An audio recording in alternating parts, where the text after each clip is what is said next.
4, 3.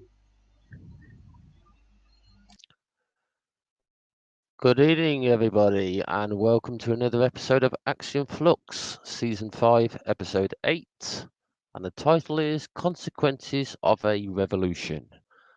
And in the chat room, we have Stav. Is everything all right, Stav? Yep. All right, Jester. Good evening. And we have PJ. Hey guys. And we have Jeff. Hello, good evening. And last of all, we have James. Hi guys. Everything all right, James? Yeah, not too bad, thanks. Yep. And the date of today's episode is the 6th of January 2019. And what I'm going to do is I'm just going to begin with an introductory video, which I'm just going to play. And it's just a short list of revolutions within history.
Okay, so the purpose of that was the catalyst of revolutions.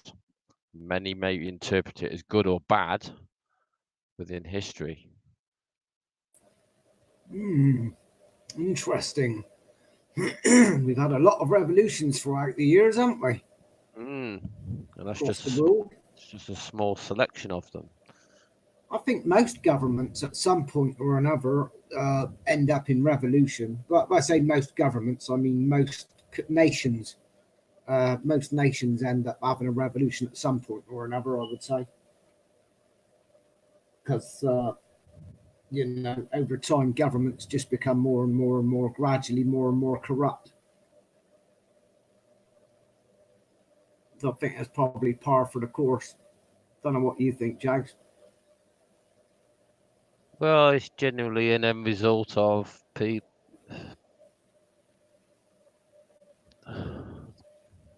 Basically, just people becoming rather disingenuous about the way that Disenchanted, you mean? you're disenchanted about the way things are run, aren't they? And it ends up in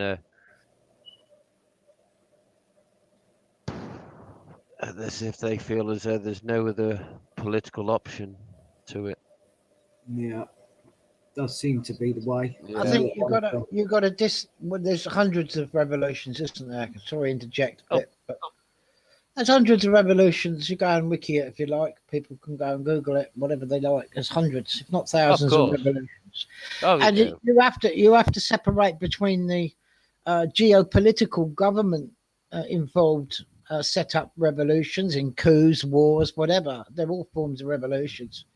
And there's some people think that, some revolutions were quite a success, like the formation of the United States, which came out of a war of independence, which is a form of revolution. So, they don't always end up in failure. I think the majority of them all, where they do fail, is there is no follow through. If it's a grassroots people, like, I don't know, like the Jacquerie in France, that was just peasants, or the peasants' revolt from the 14th century in England, there's no real follow through of if they actually start to succeed, or if they actually do succeed in a sense by removing a dictatorial leader or government or whatever it is. It never follows through. It's like we've done it now, and then it gets taken over and morphs into something nothing at all like what the revolution was all about in the first place. So if you look through history, there's plenty of those, and there's opposition to change. A revolution is opposition to change, like the Boxer Revolution in China. That was against religion, even technology and cultural change from Christianity going there and all these things. And it's normally opposition to change. Revolutions as well, they are against popular belief to bring change. Some of the revolutions were against change. So it's a mismatch of all types of things, whatever you like to do. In today's climate, people say the world is in revolution. If you look around the whole world and you look at the monetary system that's failing throughout the Western world, some Keynesians say rubbish. It's doing exactly what it's meant to do, and that's why it's a success, a fiat currency. Ultimately, you can never go bankrupt. But then there are those that go, well, it's corrupt and we want change. So there is a world change to technology. So there's a revolution.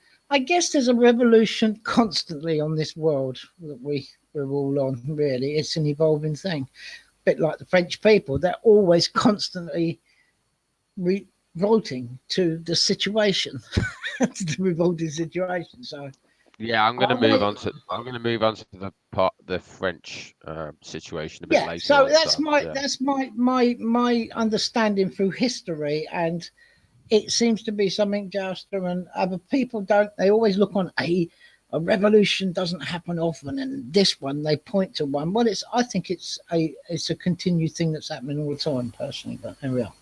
Can I just have a little thought on it?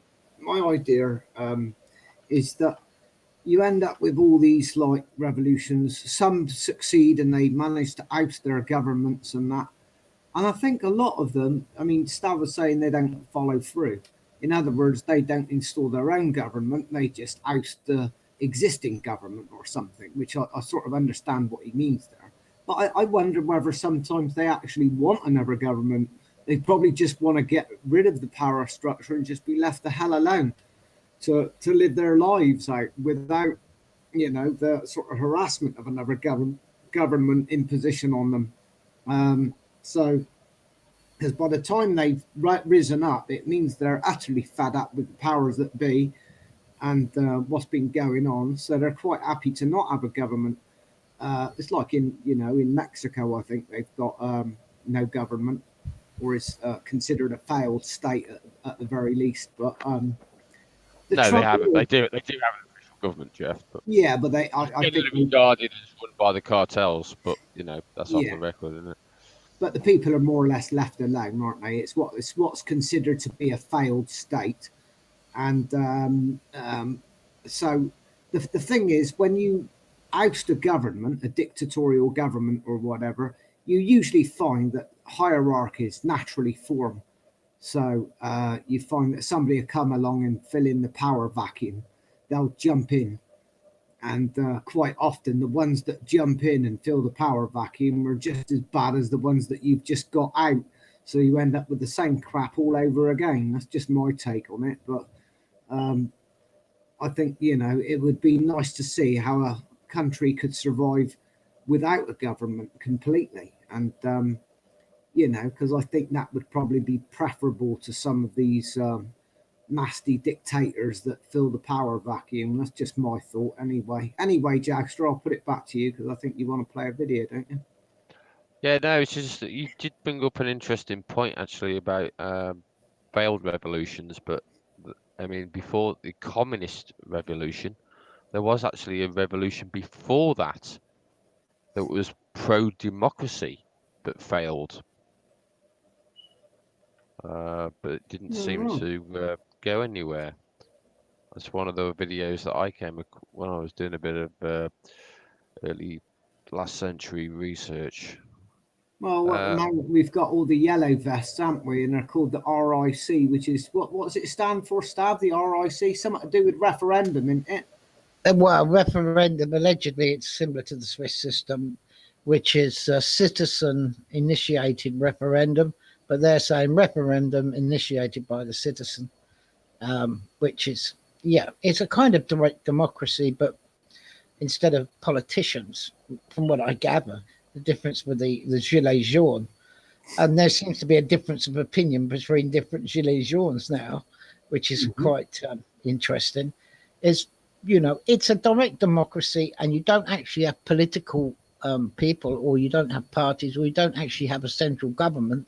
Some are saying they just want a stewardship or administrative people who carry out the policies via referendum by the French people. And some of the Gilets jaunes say, well, we it's there to keep the government that's in place, or the government we put in place, in check. Whereas if we feel that a referendum should be called on something the government's doing or got as a law, we have a right to bring that up, and we should be able to veto it via referendum. So there's, even within the Gilets jaunes movement, I'm getting this conflict between the two meanings of the RIC, as they call it. So again, even before they even get, hitting the ground running on what they're trying to achieve, there's a difference of opinion already. So I don't know. That's what it's supposed to be. Long answer to it. Referendum initiated by the citizens. Sorry, Jeff. That's all right, Stav. That was a very fulfilled answer to what I was asking there. A little bit more than I expected, but it's interesting stuff. So they're looking for a sort of direct democracy where they get to have a voice on all different issues and things, which I think is a good thing, in a way, if it could be sort of implemented in such a way that nobody could just jump in and fill the power vacuum and start controlling and manipulating everything for their own gain. Because you usually find in those sort of circumstances there's some sort of crap that floats to the top and decides it wants to control everybody else and manipulate things and start ripping people off left, right, and center and things. But I think it's got potential anyway. Just have to wait and see where it goes. Anyway, I think Jagster wanted to play a video, so I'll pass it back to Jagster, and back to you, Jagster. Yeah, before I do, actually, I'll just jump in, Jagster. Is the title of this is The Consequences of Revolutions, is it? I can't remember. Yes, it is, yeah. Okay, right. Okay. I'll put it back to you, Jagster, because I wasn't sure where it was. If I was going off topic, my apologies if I did. Over to you, Jagster.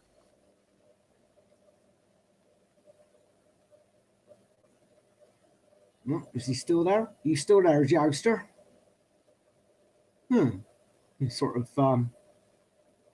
disappeared there, it seems.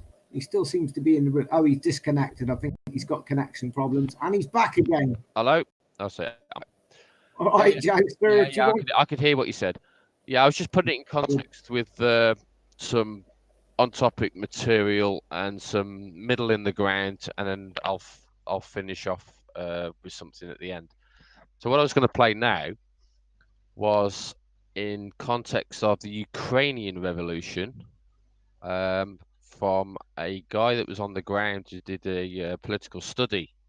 Now it's about 20 minutes long, but there's some very interesting points that he made.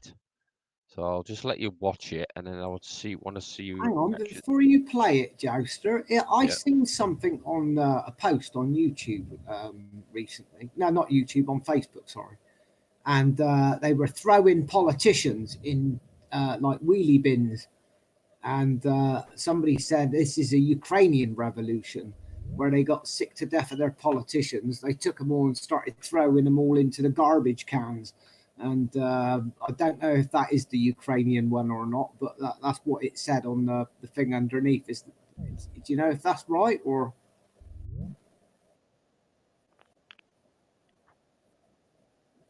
Indeed. I'd better check the old manage call qual. I've got mine properly set up. I just wanted to welcome Billy Boy. Right. Anyway, Jagster, I'll let it get back to you. Yeah. I just wanted to just before you do, Jouster, can I just welcome Billy Boy onto the show? We might have one or two others coming on as well. Yeah. Okay. Hi, Billy. You there? Greetings and Happy New Year to everyone.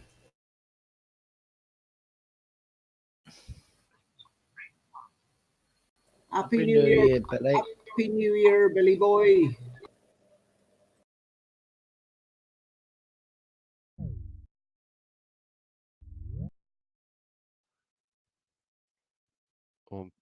It's managed call quality again.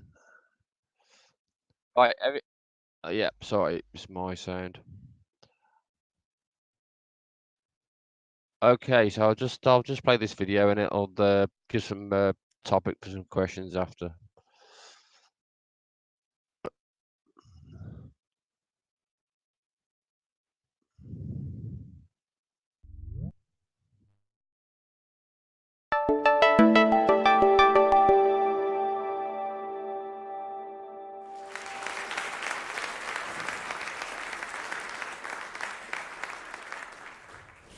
Why is it that some movements succeed and others fail?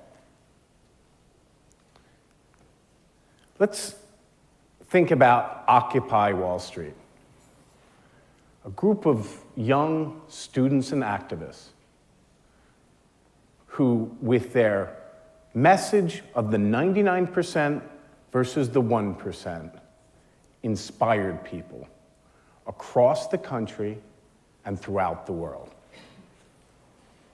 And then, poof, they were gone. Achieving little, if anything at all. Now let's look at a similar group of students and activists. The Serbian resistance movement called Otpor. They began with the nearly impossible dream of bringing down the government of Slobodan Milosevic, who ruled their country with an iron hand.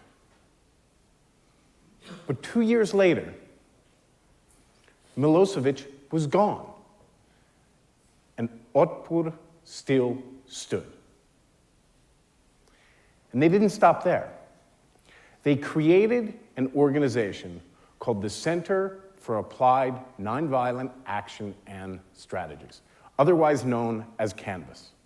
And they began to train activists in other countries. And the tyrannical regimes began to fall. Georgia, Ukraine, Lebanon, Maldives, Egypt. The list goes on. To date, Canvas has been active in over 50 countries. So why? Why does one group fail so completely, and another, seemingly so similar, succeed with almost metronomic regularity? To get some insight, I want to take you back to the events that happened in the fall of 2013 in Kiev, Ukraine. At the time, Ukraine was ruled by this man, Viktor Yanukovych, a leader who, even by Ukrainian standards, was one of uncommon corruption and incompetence. But in November of that year, he did something that became the straw that broke the camel's back. And that was to pull out of a trade agreement with the European Union. Now, that might not seem like such a big deal to us.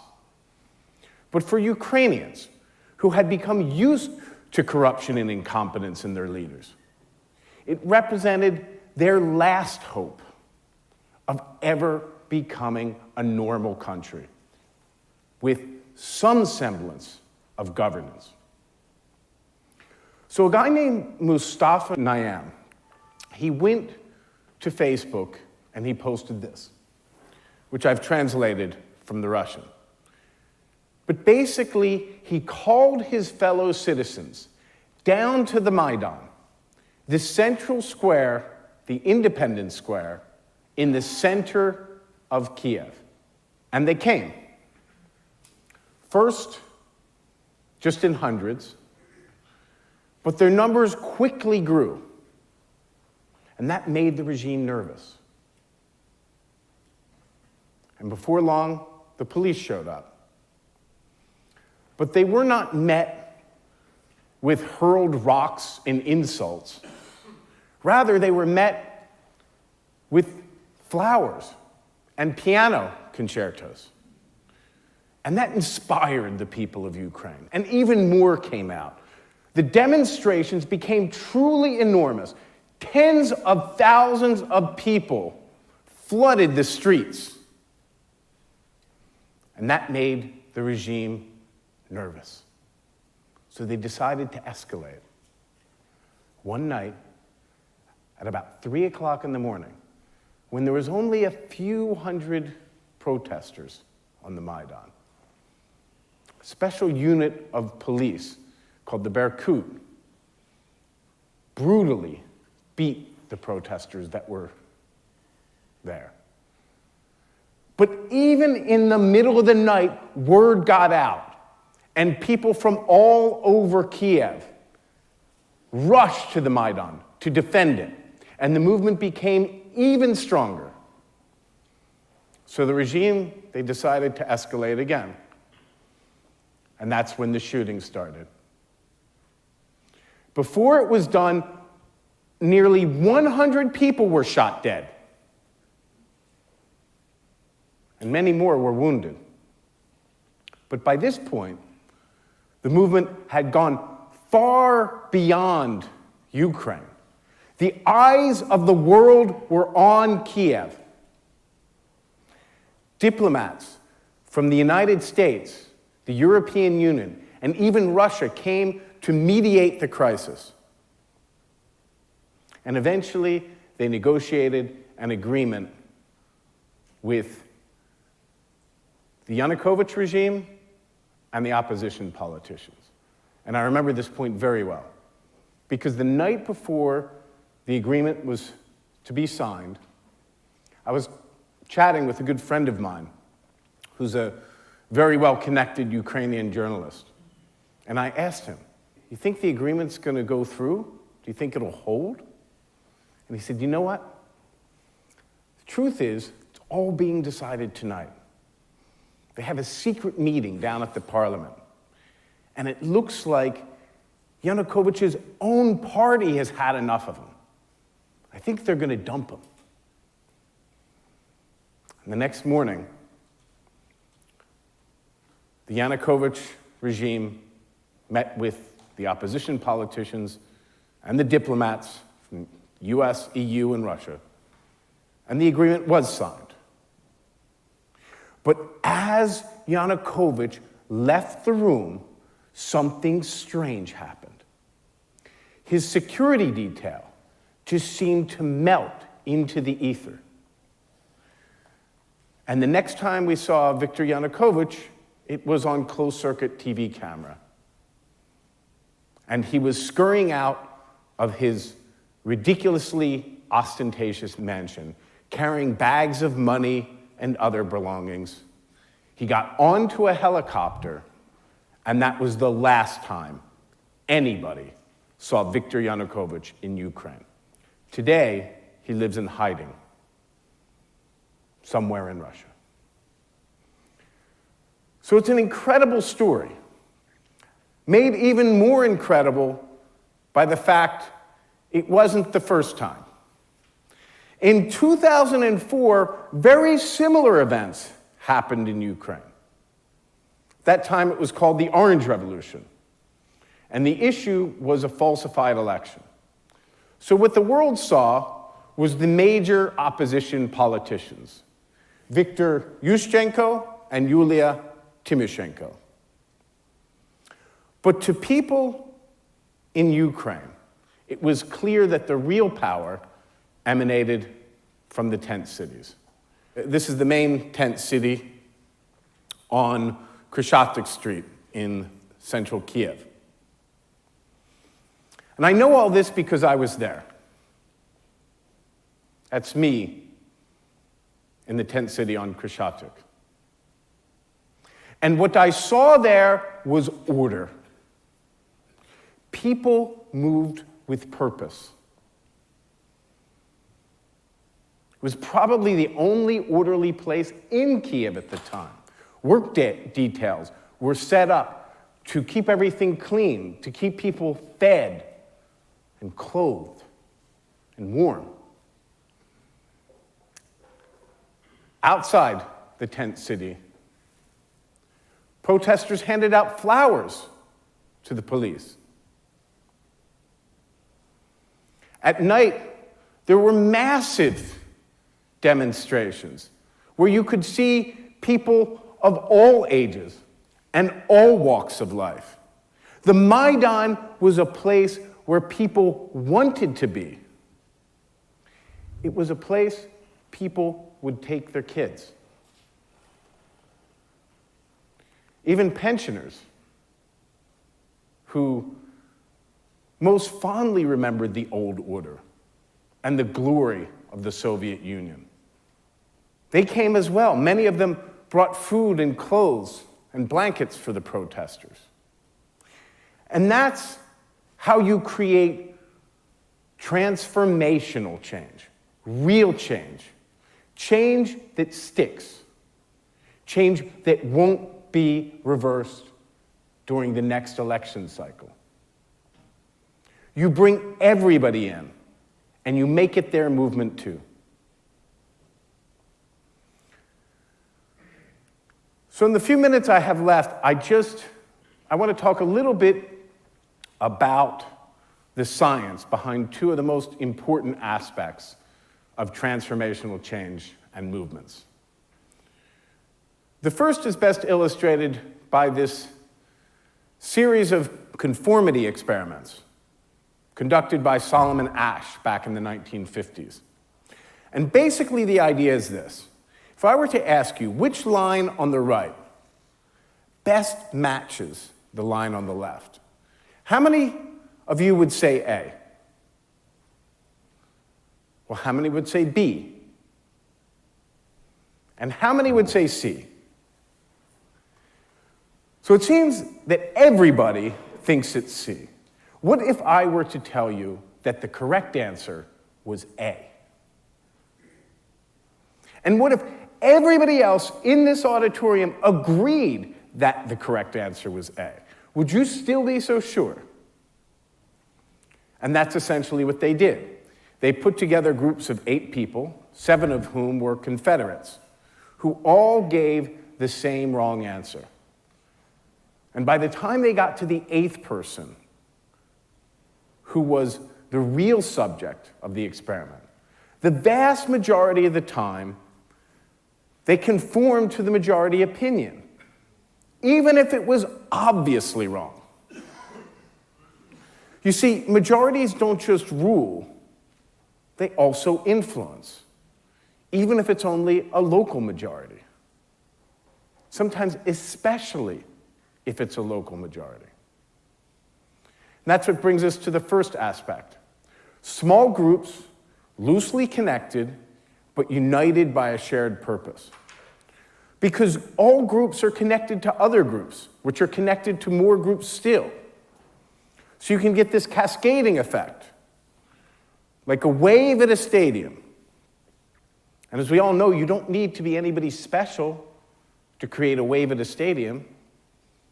You just need a couple of guys in a crowded section, because it's the structure of networks that best determines their behavior. And this cascading effect is something that we see in both successful and unsuccessful movements.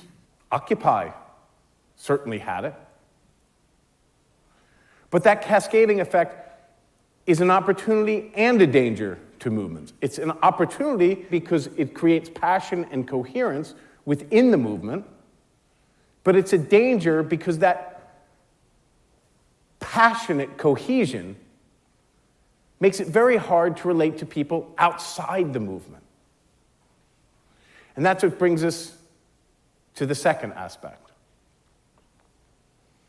And this is best illustrated by this diffusion of ideas model developed by Everett Rogers.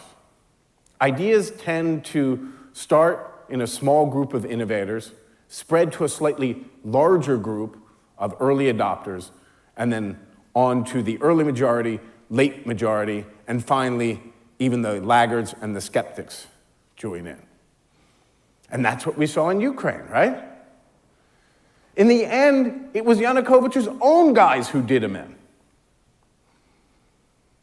Unfortunately, all too often movements get stuck in this early adopter stage, because we can't see these categories just as separate groups of people. They also represent higher and higher thresholds of resistance. So if those early adopters don't really work hard to bring in the mainstream, to bring everybody else in, the movement will die. And that's exactly what we saw happen with Occupy Wall Street. So that brings us to the second aspect. Planning, organization, and discipline. That's what sets the successful movements apart from the unsuccessful ones. You gotta control the rock throwers. And those who believe only the most pure belong. Because students and activists can protest, but it's only when the marketing managers and accountants start hitting the streets that a true revolution can begin. And that's why successful movements work to attract everybody else, to bring in people who weren't standing with them from the beginning. Now I ask you, does that look attractive to you? Does that look like something you would want to join? What about that? Does that look like a place where you would feel like you belonged? Would you bring your kids there? Successful movements inspire. They bring people in. Because power will not fall simply because you oppose it, but it will crumble if you bring those who support it over to your side. Thank you very much.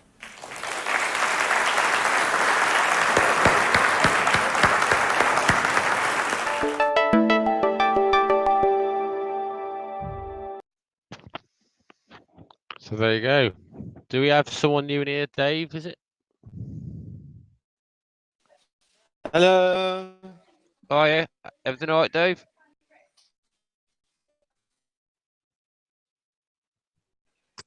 Everything's all very cushy and tidy. We are GHQ for Ghost Secure. Okay. Yeah, no, we're all good. Nice. Yeah. Got a bit of a No, bad connection there. Yeah, your son needs to manage his Yeah, own What else do full it? quality. I recognise that face. That's Dave Witcher. Am I right in saying that the documentary, which you guys just viewed, was the fight for the Ukraine, the last days of the revolution? No, it's a TED talk. Right. Okay. Cool. Dave, I don't know whether you want to do 3 dots in the bottom right-hand corner, manage full quality. I'm going to turn my video off.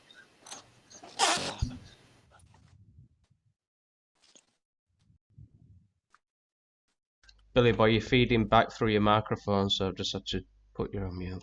Hey Dave, how are we doing, Dave? You've got a bad connection there. I don't know if you can rectify that somehow, but we can hear you roughly in and out now and again.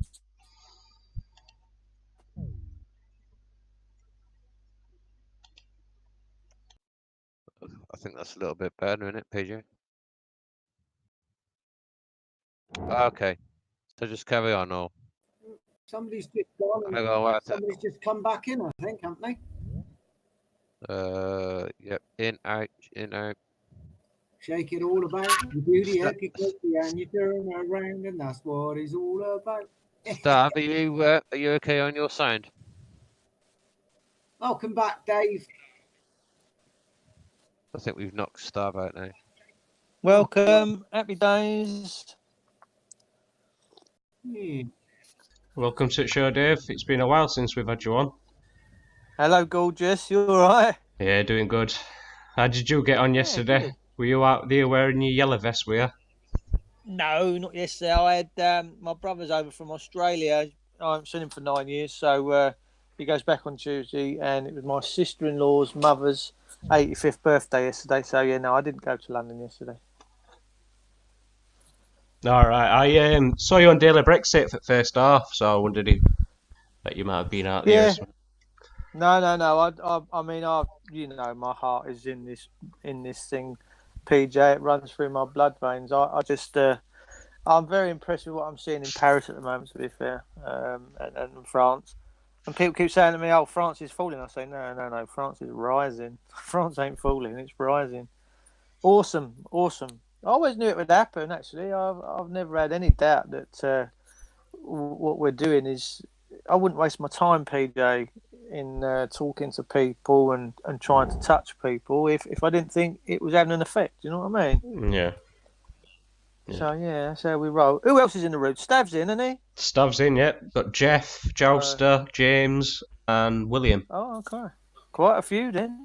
Yeah. Yeah, good. you probably know me. Oh, sorry, I was just going to say, Dave, you probably know me on Facebook as Fred Blogs, but on Predator Fred? Jeff. Oh, I know, mate. Yeah. How Fair you play. doing? You all right, mate?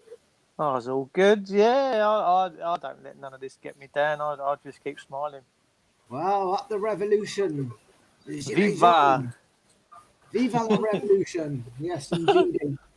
Right, I'm going to make myself a nice cup of tea. I'll be back in a few minutes. All right, well, I'll pass it back over to Jouster. Dave, just to let you know, we're covering consequences of a revolution is the topic for tonight. The consequences, what? Before or after? No, consequences of a revolution. Oh, okay, cool. No, I don't want war. I don't think war will come. Well, I'll tell you what, PJ, just let him have a free-for-all chat. No, Billy, if you want to say something before we move on, that's fine. Basically, all I was going to say was that the points in the video were open for discussion.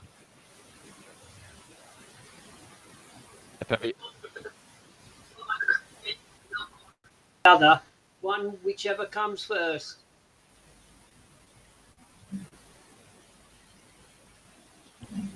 Okay, I mean, he made the distinction between occupy and Ukraine, and I was just trying to highlight the structural organization, the discipline, and the general interpretation of who you invited to join you or attracted. Yeah, as in the French is a wide variety of ages, and it's not portrayed as rock throwing Antifa, infiltrators. What do you think? I don't know. I mean, I don't know the answer to many things. I just know that what is happening is happening. It's fluid. It's taking place. I think France will be the first country to nail this. Don't forget the French have been under tyranny before, haven't they? They've been under the jackboot, so they know what it looks like.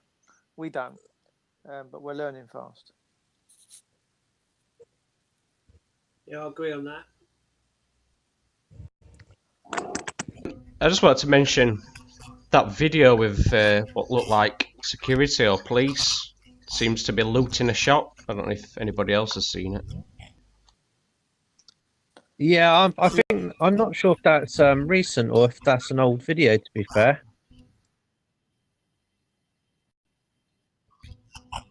I mean, I've seen it today, so I've got no idea how old it is. No idea if no one's talking or they're not talking to just mute their mic because there's a lot of interference going on here.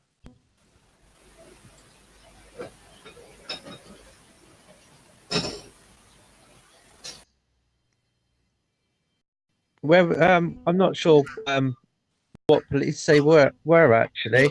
Was it Spanish?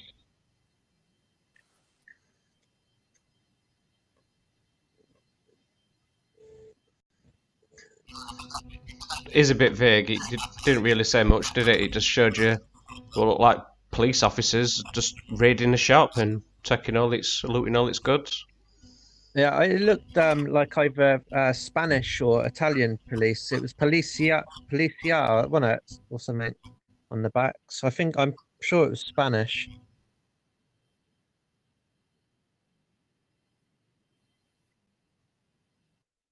Mate, they're trying to manifest this satanic. I think Albert Pike's predictions are very revealing about the First World War, the Second World War, and the Third World War, which I think we're in. And it's all really for the full manifestation of this Luciferian doctrine. It's when you consider what's going on with this, all these stabbings, that kid having to witness his dad being stabbed to death. I mean, that's just horrific. And no one on the trains even bothered to look up and jump in and steam in. I don't. If I see someone being stabbed, I wouldn't really care about my own life. I'd be in there trying to save them. Do you know what I mean? I couldn't sit by and watch someone get stabbed. That's terrible. They haven't even put as they normally would put any form of if they're looking for anyone, any form of description or you know what I mean? There won't be none of that. They want us, mate. They want to depopulate. They want us all fighting amongst each other. You got to remember these people. The only time they're ever going to come back to any decency is if we get the gates of Downing Street. We can all sit here and talk about this and that, the other. But the reality is, we've got men with machine guns behind gates, keeping everybody out. Now, I was a kid. I was growing up in London, and we used Downing Street as a thoroughfare. It was you could walk up and down it any time you liked. You could have knocked at number 10. Well, now it's been occupied, and they don't care, and they want us all to take chunks out of each other. We need to get them gates firmly fixed open, and then if we did that in one day, all this ends. It just literally all falls apart. It'd be fantastic. So staying on topic of the title tonight then, Dave, once you've got the gates open, then what? Hypothetically, of course. Well, and then see if it's done peacefully, and these coppers ain't going to shoot. If everyone's peaceful and you've got 50,000, 100,000 people all come together and realise that their country's in peril, these coppers would lay down their guns and the gates would be opened, and the people inside Downing Street and Parliament would go, "Oh, we've got no security net now. We're actually going to have to go back and start working and acting for and on behalf of the people." And it would, in one foul swoop, that would be the belly of the beast firmly sorted out. You wouldn't have to go anywhere else. Just them gates nicely opened, wedged open, and just politely let them know, like, you work for us again now. See, they're scared senseless of leaving this European Union, and all this stuff that's going on with the drones over Gatwick. It's all an exercise to distract. They know that if we actually sever ties with this European project, then all eyes are on them. They've actually got to go back and start doing the will of us, and they know we're going to find out what they've been up to, and it scares them immensely, mate. They will try anything to stay in that European project. I promise you, they're going to. They are absolutely. They're not. We're not leaving.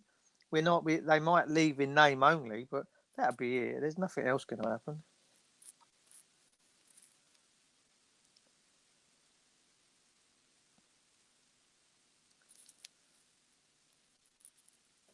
I'm back. I just noticed something you were saying before I went to get me drink, Dave. You were saying about we don't want war. What if we've already got a war? Oh, we are.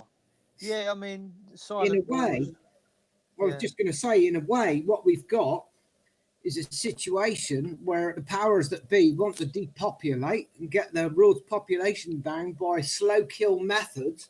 You know, poisoning the air with chemtrails, fluoridating the water, and all the rest of it.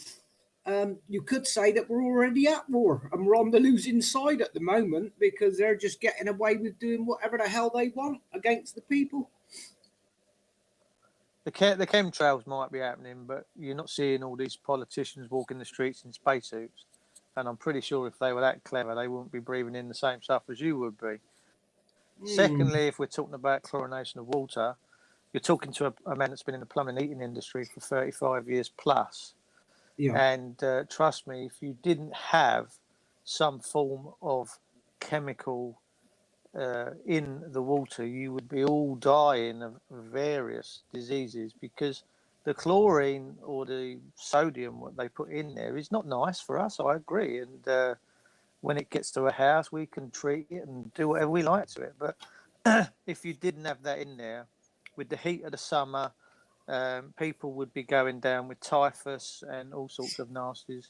Prior to them putting chemicals in the water, we was always taught at college many years ago that you never put your head under a tap because something could have dropped out in your mouth and you could have swallowed it. So I get where you're going with all that, but if the chemtrails were so bad for us, then I guess Boris Johnson would be walking around in a spacesuit, and so would the Queen. They wouldn't be breathing the same air as us, surely. I've heard this argument, and apparently what they do is they get either regular. Well, what I've heard is either get regular blood transfusions from young blood. Young people, and people like that, or whatever, babies, things like that, people that have got fresh blood, so that they can basically clean out their systems and all this. So I've heard all sorts of things, but I mean, I don't know what's true and what's not. I can only speculate. But with the water, you're quite right about chlorine. We do need to chlorinate. Because of things like cryptosporidium and certain water. There you go. I understand the need for that. I just don't agree with the fluoride in the water. We don't need the fluoride at all. All levels of fluoride in the water anyway. In most places. The thing is, within this whole thing and the spectrum of what it is that we're trying to achieve, maybe whatever it is, get our country back, get some common sense back, strike at the heart of the beast. The more that we focus on these other issues and don't focus on the one thing that's really, really important, and that is really, let's get our country back first, and then we can worry about all the other stuff a little bit later down the line. We're all here. We've all chose to be here right now spiritually. We all chose to be here to be doing what we're doing, and we're seeing it all around these other countries.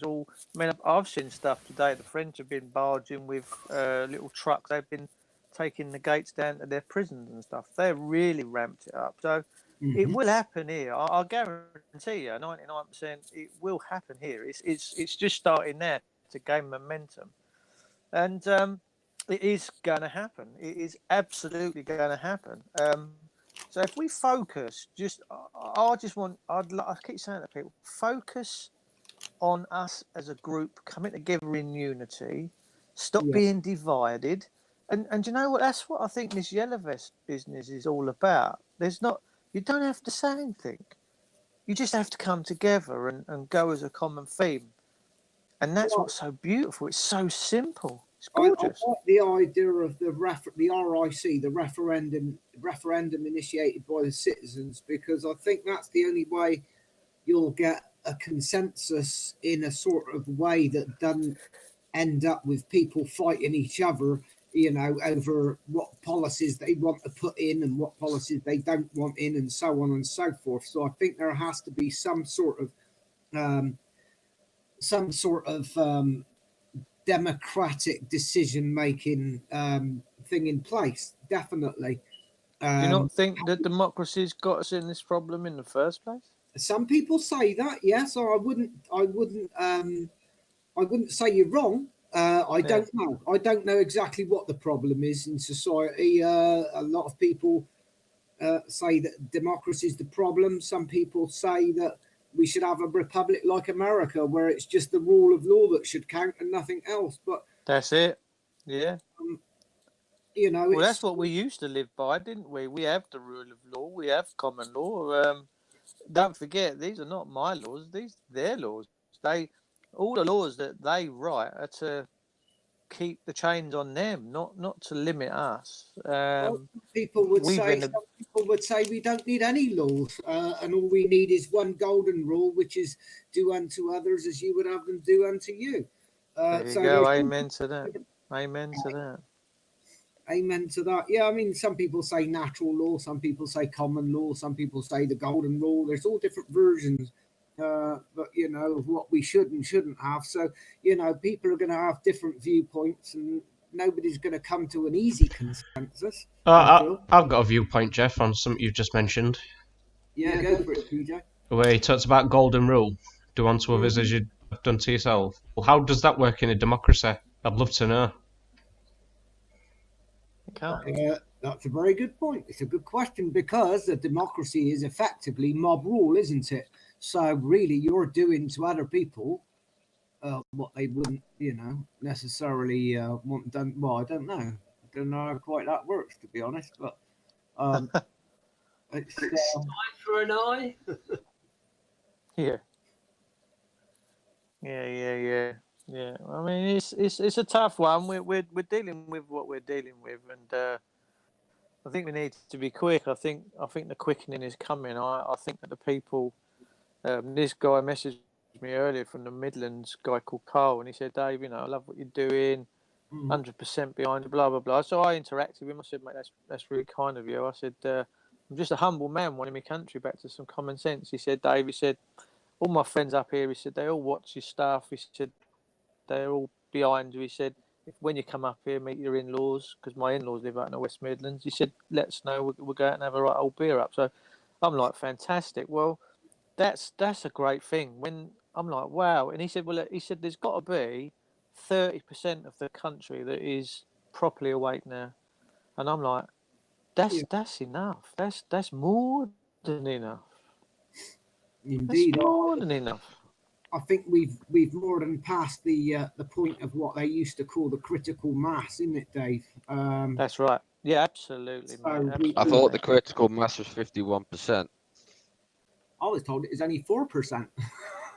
You only need 3 or 4%. That's all you need. You don't need many. Don't you have to take into the views and considerations of the majority of the country, or at least? But I mean, that's what's got us all. I'm a libertarian. I think that we should just all get on. We should all respect each other. I think individualism is the key to the spirit of humanity. It's what makes us who we are. That's what we were supposed to be here. This all in one Three Musketeers thing has got us into so many troubles, because you get a copper pull you over. You've got no this. He said, well, everyone does it. Well, I'm not everybody. Everyone has to do it. Well, no. That's not how this planet works, man. We're supposed to be sentient life. We're not supposed to conform to what everyone else says. And that's what the rule of law is so important, is because the rule of law is a benchmark that says you shan't cause any injury, harm, or loss. But other than that, you crack on, enjoy yourself, and have a good gig. And that's how we used to live and thrive. And I don't see anyone thriving no more. They're just existing. And my life changed 10 years ago when I pulled myself out of that I'm in it with everyone else and said, you know what, fuck the rest of everyone else, because this country is going down the pan. I need to calm down, pull away and regroup, and we need to go in a different direction. Truthfully, we do. Democracy will always, they say power corrupts and absolute power corrupts absolutely. You give someone with a slight lever and a position, then it all goes to their head, their egos kick in, and that's it. It's game over. Okay, yeah, Dave. I'll take that point. So I'll give you a work example just to work on. If you take the Spanish Civil War, there was three main groups that were fighting for power, weren't they? Yeah. So you had the communists, independents, all backed by foreign government intervention, which is an external interference, if you would like. If you don't take into consideration at least the majority of it, then you're at risk of a consequence of a split or even a civil war in an extreme situation. That's when everybody suffers from confusion of mind, because the absolute truth is there is only men and women. There are no such thing as communists. No, I just gave you that as an example. But if people have if people have a difference of opinion to what you do, of course, yeah. Let's say that take France for example, the yellow vests. How do they really know that, say, a region down in Marseille, are they all for it, or are they going to go, well, you're affecting my farming business here because you're bugging up the network of distribution. Now my chicken farm's just gone down the pan. Who's going to compensate me? There's a lot of implications here in the long run if the organisation is not done correctly. Well, I'm minded to think about the film that Bradley, whatever his name is, with Angelina Jolie. He did a film years ago and it was called Fight Club. And at the end, he's in a building with his girlfriend holding hands, and all the buildings start detonating and dropping all around him. And he's holding her hand and he said, don't panic, everything's going to be just fine. So I want to see everything crash. And that might sound stupid, but I want to see the majority of big conditions fold. The housing market fold. And he ain't never getting on the housing market at the moment. I want it all to come back to common sense. And at the moment, it's not under common sense. No one can buy a house for less than £400,000, £500,000. Well, no one's winning. No one's gaining. That's just an idiocy. I think most people... It's just an absolute currency that's hyperinflated, and I tell you, it's dangerous. It's really, really dangerous. I think most people would be in agreement, Dave, that we need to get rid of usury, abolish usury completely. Well, and at the same time, you can eliminate circulatory inflation and deflation from the banking system, and just have a value-based economic system, monetary system, a value-based monetary system which doesn't exploit and predate the poor. There you go, mate. I think that would A be global- a fantastic yeah. start. Well, in Israel, over the last few months, they've actually been their new half shekel, which has to have 10% silver in it to have any value based on what it is that they base it all upon. Has actually got on the reverse. It's got Cyrus and Donald Trump's. They've actually put Donald Trump on their half shekel coin. Now that's very, very significant. I'm so blown away by the fact that they've done that. So we can't continue. It's got to stop. Financial.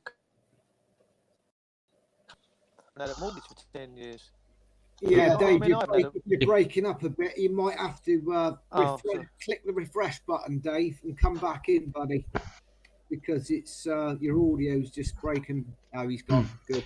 I just wanted to quickly mention when we were talking about critical mass and 3%, what percentage does it take to retain it? I mean, to stop it from reverting back.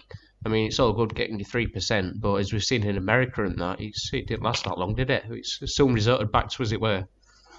Precisely. That's what I was getting at. Well, I think one thing that would help stopping it revert back to a tyranny is to make sure we got the right to bear arms and that everybody's got a weapon at home in case of some sort of tyranny reappearing on the horizon and, filling the power vacuum or whatever.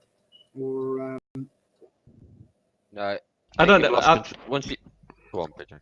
Sorry, I just go back to what I said before previously on previous episodes, where I think majority of British people wouldn't want to own a gun. They wouldn't want to use a gun.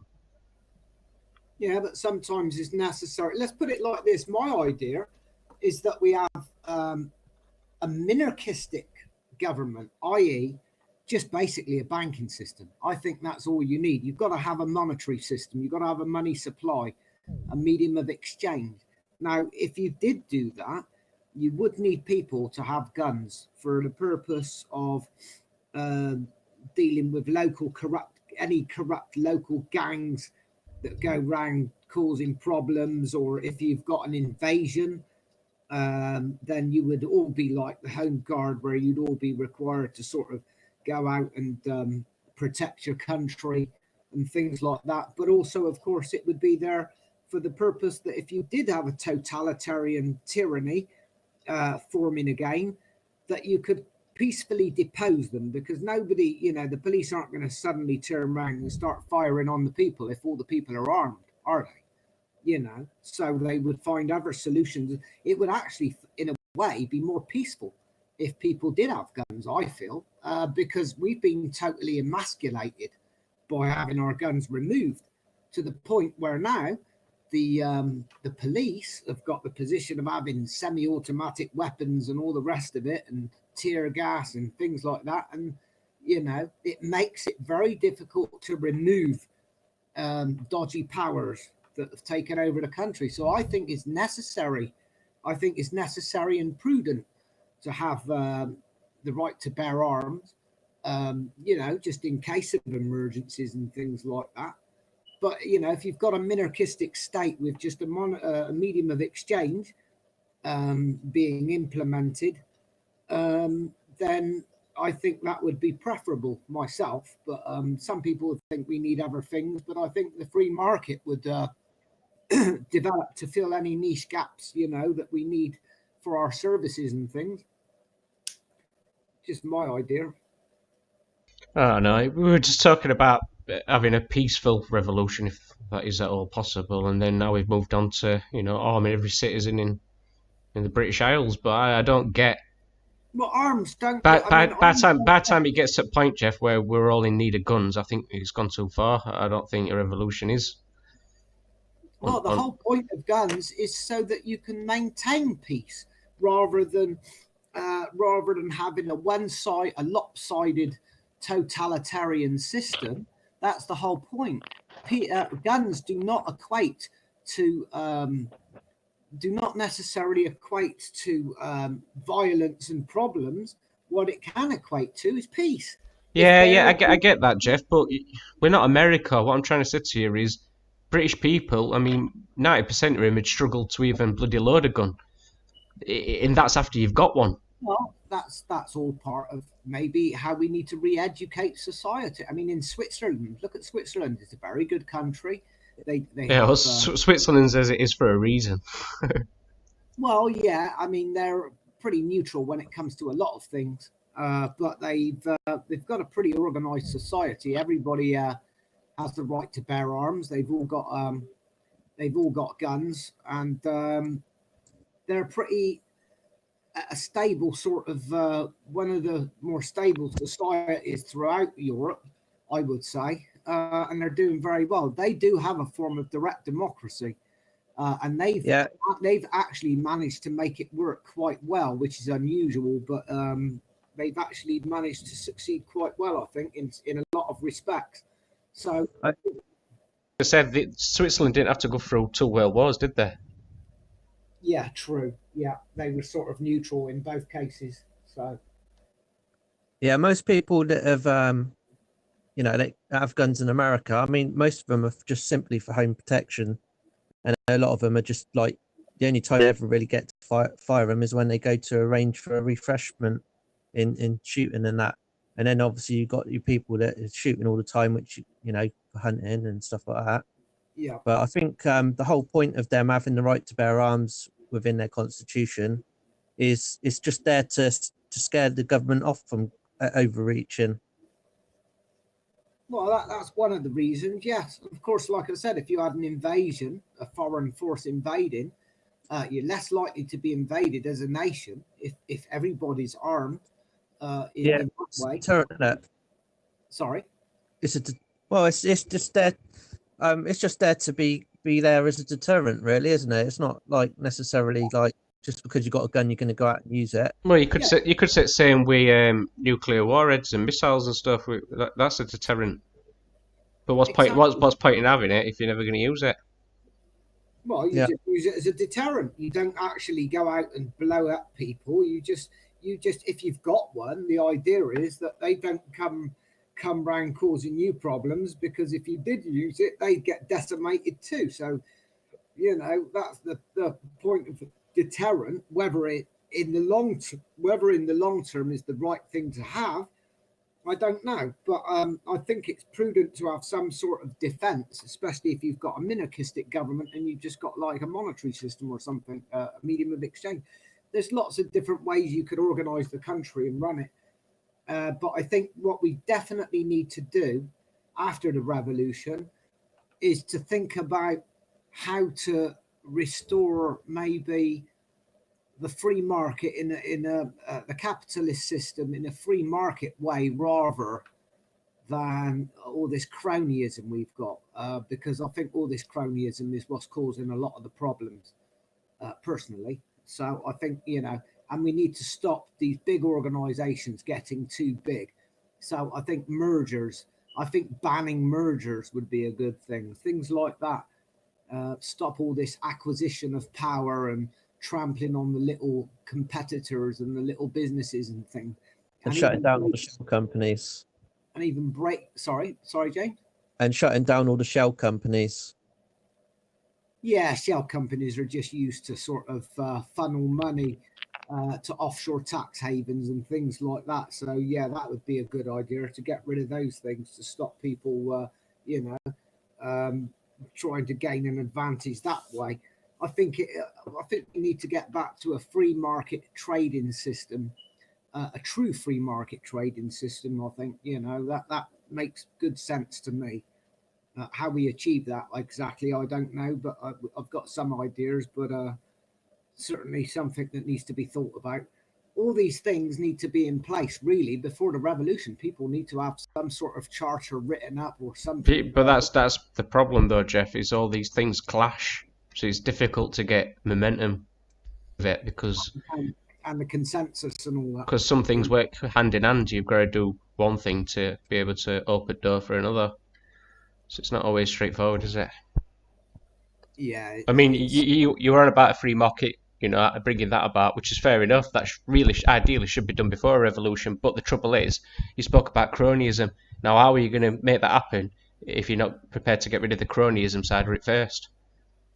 It's just not going to work, is it? Yeah, well, the problem is we've already got existing companies that have become too big, too powerful, and I think they somehow need to be broken up, maybe, and into bite-sized chunks, so that the little business guy gets a fair crack at the whip. I don't know. I don't know all the answers, to be honest. It's very complicated. It is. Well, let's get back to the topic. Consequences of a revolution. My opinion, right. Consequences of a revolution. Well, if this yellow vest, Gilets jaunes, is a revolution as such, I think the consequences of it will be private police security and a merger of, well, a rushing of the PESCO, because I think that's what it's all about. I really do. I think it's a psyop, me, to be honest. I don't know. I mean, all the French people are required by law to have, if they've got a car, they've got to have a yellow vest. That's just coincidental. That's well, their. It's coincidental, and you probably find there's some agent provocateurs in the movement and that. But I think by and large, probably the vast majority of people that are involved are genuine. It's a genuine sort of movement where people want change. I mean, they're all pissed. Pardon my French, pissed off with. They're all fed up with Macron and the globalist mask is off now, and people have seen the United Nations for what it is. They can see the EU for what it is. They're all trying to implement this. All I see is it's only taking place in Europe. I don't see it happening in America or in Australia. I don't see any LFS in any of these countries apart from in European ones. I think it's just something which is like. They are. Hang on, they are in a few states in America. Are they? Go on then. I'll tell you one thing I wanted to ask. You said about that. Is it when you say it's only throughout Europe, PJ? When Europe is about 54 different countries and the EU is only about half of that. So are you saying is only in the EU or in well, other all right. To correct myself, then I only see it coming from European member states. I don't see it coming from Joust has just corrected me. I've not come across anything in America. Is it as big as what we've had in UK and Paris? Would you say, Jouster? In comparison, in the States, no, not at all. No, No. it's a couple of states that I've seen so far. so they're just jumping on Or they're just jumping on bandwagon, then basically, aren't they? Yeah, I would say that. Yeah. Yeah. Well, I don't know. I just think this is a push for, private security police and for PESCO. I think it all works in favour for that. So I think you're right on that. I think you're totally right on that. And as for the Ukraine so-called revolution, that was definitely a psyop as well. Yeah, same here. Yeah. I understand that. I wasn't going to bring the political complications into it that led before and afterwards. It was just again, it's the involvement with the political group, who's behind it. It's like with the yellow vests. There's talk about the 26 points of demand. Is there one of the political parties behind it? We don't know, and only history will tell us truly. But it's just time will tell, won't it? I don't think you're not dealing with leaders from you're not really dealing with groups from different countries now. They're all clustered into one now, obviously with the Bilderberg and stuff, isn't it? So it's like a massive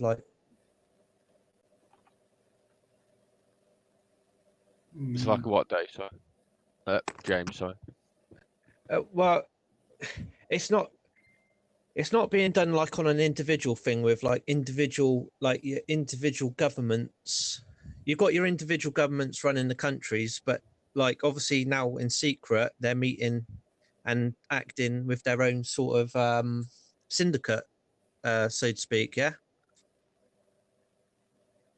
As regards to the yellow vests, or no, I mean as in regards to Bilderberg, the Bilderberg group. Well, we don't truly know what goes on, do we? in that context. Yeah, but what I'm It- saying it's- is, yeah, I mean, the people that are going there obviously are politicians and stuff, aren't they? Yeah, Or politicians and corporation CEOs, industrialists. yeah, so I mean, really, yeah. they're a lot of the true people that are pulling the strings in a lot of countries, aren't they? Or in the countries.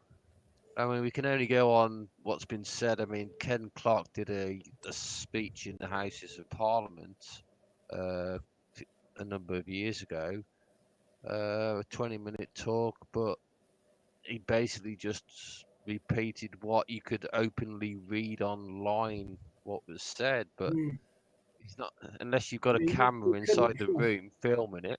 In all fairness, you couldn't trust what Ken Clark would tell us anyway, because he is a senior Bilderberg and he's probably the true leader of the Tory party. So I wouldn't trust anything that he had to say about it. But I know that the purpose of the Bilderberg group is the construction of the EU, which is just one step towards the one world government, which is, which you'll probably find will have the United Nations at the head of it. Well, that's Trilateral Commission, isn't it? Yeah, well, you've got the United Nations, the Trilateral Commission. You've got the Council on Foreign Affairs, Relations, and all this, and the Bilderberg. Well, the Bilderberg Group is concerned with building the European superstate. That's what the purpose of the Bilderberg Group is. So it's actually not necessarily it's actually illegal for them. Oh, sorry. No, go on, James. Yeah, it's actually illegal for world leaders to be meeting in secret under the Logan Treaty as well, isn't it? Yeah. I haven't heard of that treaty. No. But they still do it. You've never heard Makes of sense. Logan Treaty? Yeah. No, I've never heard of the Logan Treaty, but it makes sense that there are some things. It but came about after World War II during I think it was something which was brought in after the Nuremberg trials and stuff like that. That world leaders couldn't meet in secret because obviously during the Second World War, I think one of the things that it came about is we tried to cut off the Germans' fuel supplies, and it turned out that BP were actually supplying them. So, I think that's how it came about, if I remember rightly. Well, yeah, it's right. They shouldn't really meet in secret, but they do announce it on the website now, which is something that they originally didn't do. Plus, it's no longer secret, as everybody knows about it anyway. It should be done like minutes. But what happens inside those meetings? Oh yeah. There's no minutes. You'll never find any minutes or all like that from any meetings. No. So we know that they've got groups like the Freemasons that are involved in all this, and they're a secret organisation as well. And and we know that we've got secret courts throughout the UK. There seems to be very little transparency in anything these days. You've got gagging orders. People get ordered by the court that they can't talk about this, they can't talk about that. And then they got restrictions on the press, where the press get told you're not allowed to report on this. You've been put on a D notice and all this sort of stuff, secret courts. That is all indicative of tyranny. All of that, in my opinion, is indicative of complete totalitarian tyranny, because none of it in an open and civilized society, except for national security, you've got to have national security, which has got to be kept quiet, obviously, because you don't want to let the potential enemies out there know what, weapons you've got, weapon systems you've got, and so on and so forth. So understandably, you've got to have a need for silence on matters of national security. But apart from that, everything that involves the public sphere and policy, it should all be a matter of open discussion and debate and everything else. But I think a lot of it is to do with depopulation, because you're certainly not going to tell the people that they're being depopulated, are you? You're not going to come out outright and say it, because people would be opposed to it naturally. So I think there's all these sort of things going on. There's lots of hidden agendas that we're not being told about, and it's all indicative of tyranny. So to me, you shouldn't have any of it at all. That's just my personal take on it, PJ. Well, you talked about national security and nations, people being able to protect themselves. But I mean, how many? I've lost count on track of times where we've had terrorist acts and it's been found where MI5 have known these people and blah blah blah, so on and so forth. I don't need to mention it all. So when you come to national security, how can keeping something from his people protect him when with a clear example of them knowing about certain individuals and never telling anybody, and it's still allowed to happen? I don't see how national security is working in that way, Jeff. It clearly isn't. I think the best way, if you're talking about national security, go back to what you previously talked about, where you arm every citizen. That's more national security. Well, I think that's certainly one option to be considered. I think. Yeah, I agree. And also, PJ, to add to what you just said, of course, even if you did have national security and you had to have top security clearance, there's still people that break national security, and you get spies and espionage and all the rest of it. And so things don't always stay that secret for that long anyway. Even amongst these groups like Bilderberg, I expect there's people that would talk about stuff to do with Bilderberg. There probably has been people that have blown the whistle on certain things that go on within these groups. So I don't think there's any way of keeping a total lid on things forever. People's files get hacked and stuff gets released and leaked out and all sorts. So I don't think nobody slips the net when it comes to how the intelligence services work.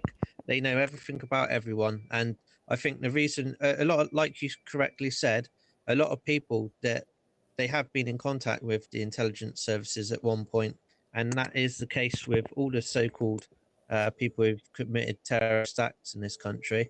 I think a lot of it actually sometimes is they're quite simply able to make the news if they want something, if they've got something out there which they want to take everyone's attention away from. I think these are what a lot of these things are set up there to do.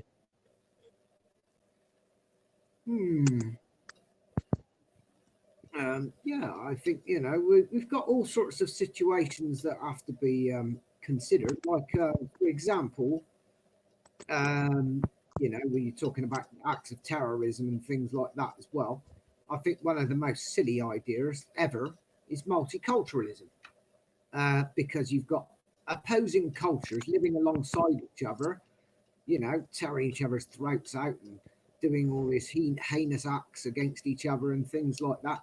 If you have a nation, you should have like they had in the old days, where they used to say, when in Rome, do as the Romans do. If you've got one culture, one set of laws that applies equally to everybody, then you're not going to have the same sort of level of problems, are you? Because they know that they're going to have to abide by the laws, regardless of their religious beliefs and regardless of their, regardless of everything else. They've got to basically abide by the laws of the land. And that's all you need, I think, really, is one set of laws. We need to get back to laws based on moral values, and it has to apply equally across the board. Equality before the law. We used to have that, and that seems to have gone out the window. Now what we've got is arbitrary rules where, one rule applies to one group and a different rule applies to another group, and all that's going to create is havoc. I think it's all deliberately been designed to destabilize our society in a way that's no longer cohesive in any shape or form. That's the way I perceive it at the moment. It's like a deliberate act of sabotage to me. And then they come in as the saviors to, fix the problems. Whether they do or not remains to be seen. But it could be the case that they'll put somebody else in and bring out a new messiah for the people to follow. Yeah, totally. Yes, I mean, that's it. They could bring out a new messiah like Adolf Hitler, the man that's going to save everybody and put everything right, and then he turns out to be a dictator too, and who knows what else. It could go any which way, couldn't it? Well, I mean, it does beg the question to ask, like, the establishment, would they actually put somebody in a position of power that is part of the people, that really doesn't have to follow their orders or requests? Would they even allow that to happen? You've got to really think about it long and hard, because from what I can say, I mean, they're never going to have it, are they? They're never going to have it. So, Never. I mean, just going off topic, I mean, I just wanted to quickly mention that shooting. Hold on, Jeff. That shooting in Coventry with that guy. I don't know what were it, a drugs raid or something that went wrong. But anyway, the guy lost his life, and I think that in itself says a lot. But then again, do establishment care about the police? Do they really care about them? No, they just use them as pawns in their game, don't they? So when people say like, "Oh, this yellow vest, it's throwing police off," they don't know who's who, and it's causing confusion with him, and it's dismantling the strategies and stuff like that. I mean, you've got to ask yourself, why would they allow that to happen? I mean, there's obviously a reason for it. They clearly don't care about their own people. They clearly don't care about their own police force or its members. So what's the bigger picture to it all? And well, they've somewhere to go, and the shit hits the fan. They've got somewhere else where they can go, where they're going to be safe, aren't they? Who's that? The police? No, not the police. I mean the people that are called the politicians and establishment, and well, they've got. You didn't see it start at this show where Joster played that video where it showed you that guy, with a bag full of money and leaving his big mansion and stuff like that. You didn't see that, which is quite a shame, really, James, because you don't know what I'm talking about. But yeah. I mean, yeah, at the end of the day, if the shit hits the proverbial fan, they can all go and run and hide in their little bunkers, can't they? Their little fallout shelters or whatever until it all blows over. They could, and I think you made a valid point, actually, PJ. I think a lot of these movements could already be run by somebody that's to do with the elites or something like that, ready to position themselves. The only thing I've seen from this yellow vest is the weakening of the police, and that to me is not a very good thing, because they'll easily get replaced. Once they get rendered obsolete, they'll be replaced, and no one will be able to argue about it, because at the end of the day, people want protection. I think that's the real reason, actually. I think they're purposely trying to And it goes back to Theresa May saying, "Sort yourselves out, or I'll do it." Yeah, I think you're right on that. Well, these people aren't stupid. They know all about revolutions. They know, they're well versed in these things. They've already sorted out all possible projections and possible scenarios that take place. And don't be surprised if they have got some people within the movement that are good at grasping control of a situation quickly, so that they can get their own people back on the inside as well. So it goes back on what Dave was saying about is getting to Parliament and peacefully prising up at gates. I mean, how's he intend on that happening? Is someone going to pass him key? I mean, how do you get through a gate without it being aggravated trespass? I don't understand that bit either. They're not just going to give it. That's why I did ask him that, but he got cut off, didn't he? Well, I think he's hoping that we'll probably be able to persuade the police behind the gates at Downing Street to just to change sides, to come over to our side. Maybe, I don't know. I personally don't think that they are actually, although they're dressed as police, they won't be police working behind there. They'll be something a little bit more than just your average policeman with a machine gun, to be honest with you.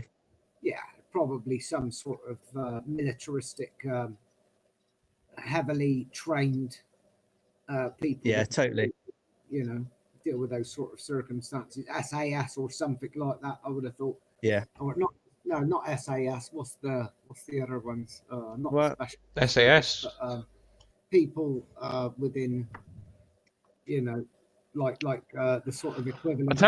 The green. I'll tell you what, I've got a little video of the topic you were just discussing. It demonstrates what would happen when you storm the gates. Let me just play this.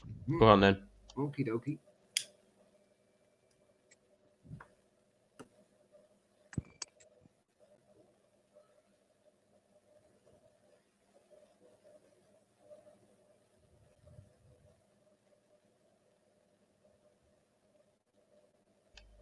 Is it playing?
All right. Well, I think they were being rather quite generous. rather generous. Yeah. I mean, Yeah, but we got, excuse. What, you notice? I was just going to say, Giles, you have to excuse me ignorance because I can't ever recall that. So how old's that video for a start? Because it didn't look. That's 1994. That is. 1994. All right. So let's learn from some of his previous examples where we've done all that and just failed at ender it. Right. So some marbles. We need some marbles for horses. We need some sticky thick paint to chuck over them visors so they can't see fuck all through them. And then we need a vehicle to smash down that gate. Because every time we try these, we're just making it 10 times as hard for the next lot of people who want to try it again. So if we're ever going to do something, then at least do it right, because that was... I think First time. Yeah. I was just highlighting the reaction of what would happen if you touched the gate. That's all I was doing. Yeah, I know you were. I know you were. Yeah. But bearing in mind, we're not actually talking in context of doing it. We're just talking of the subject. No, but what I'm saying is, in 25 years, look at how much has changed. Yeah.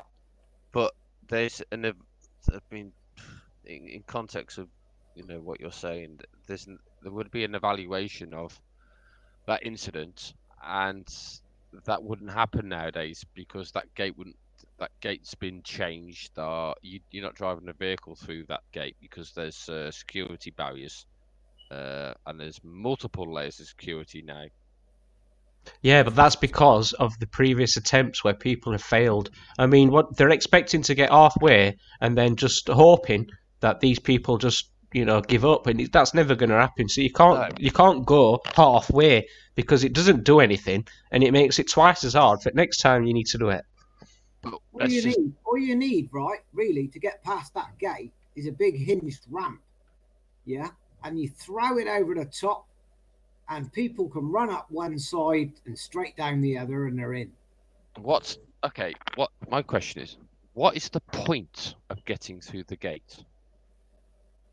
That's what I've just said. There isn't no purpose to it. It's all done in the hope that the establishment say, "All right, you've won." Yeah, but what are they going to do? Are they going to knock on the door and say, "Can we have a cup of tea now?" Well, that's what I'm saying. What do they expect to do by doing all that? Exactly. How far? I don't think they had intentions to take it to the full extreme. I think that's as far as they wanted to go. There was only 50 rock throwers pushing on that gate. There wasn't 1,000 people doing it. That's the troublemaking minority that wanted to put a bad impression on the rest of them. And even if they had got through the gate, what are they going to do? Just start smashing windows up and then leave? That's the point that was making about the Ukraine revolution. Is they weren't a bunch of vandals, Yeah,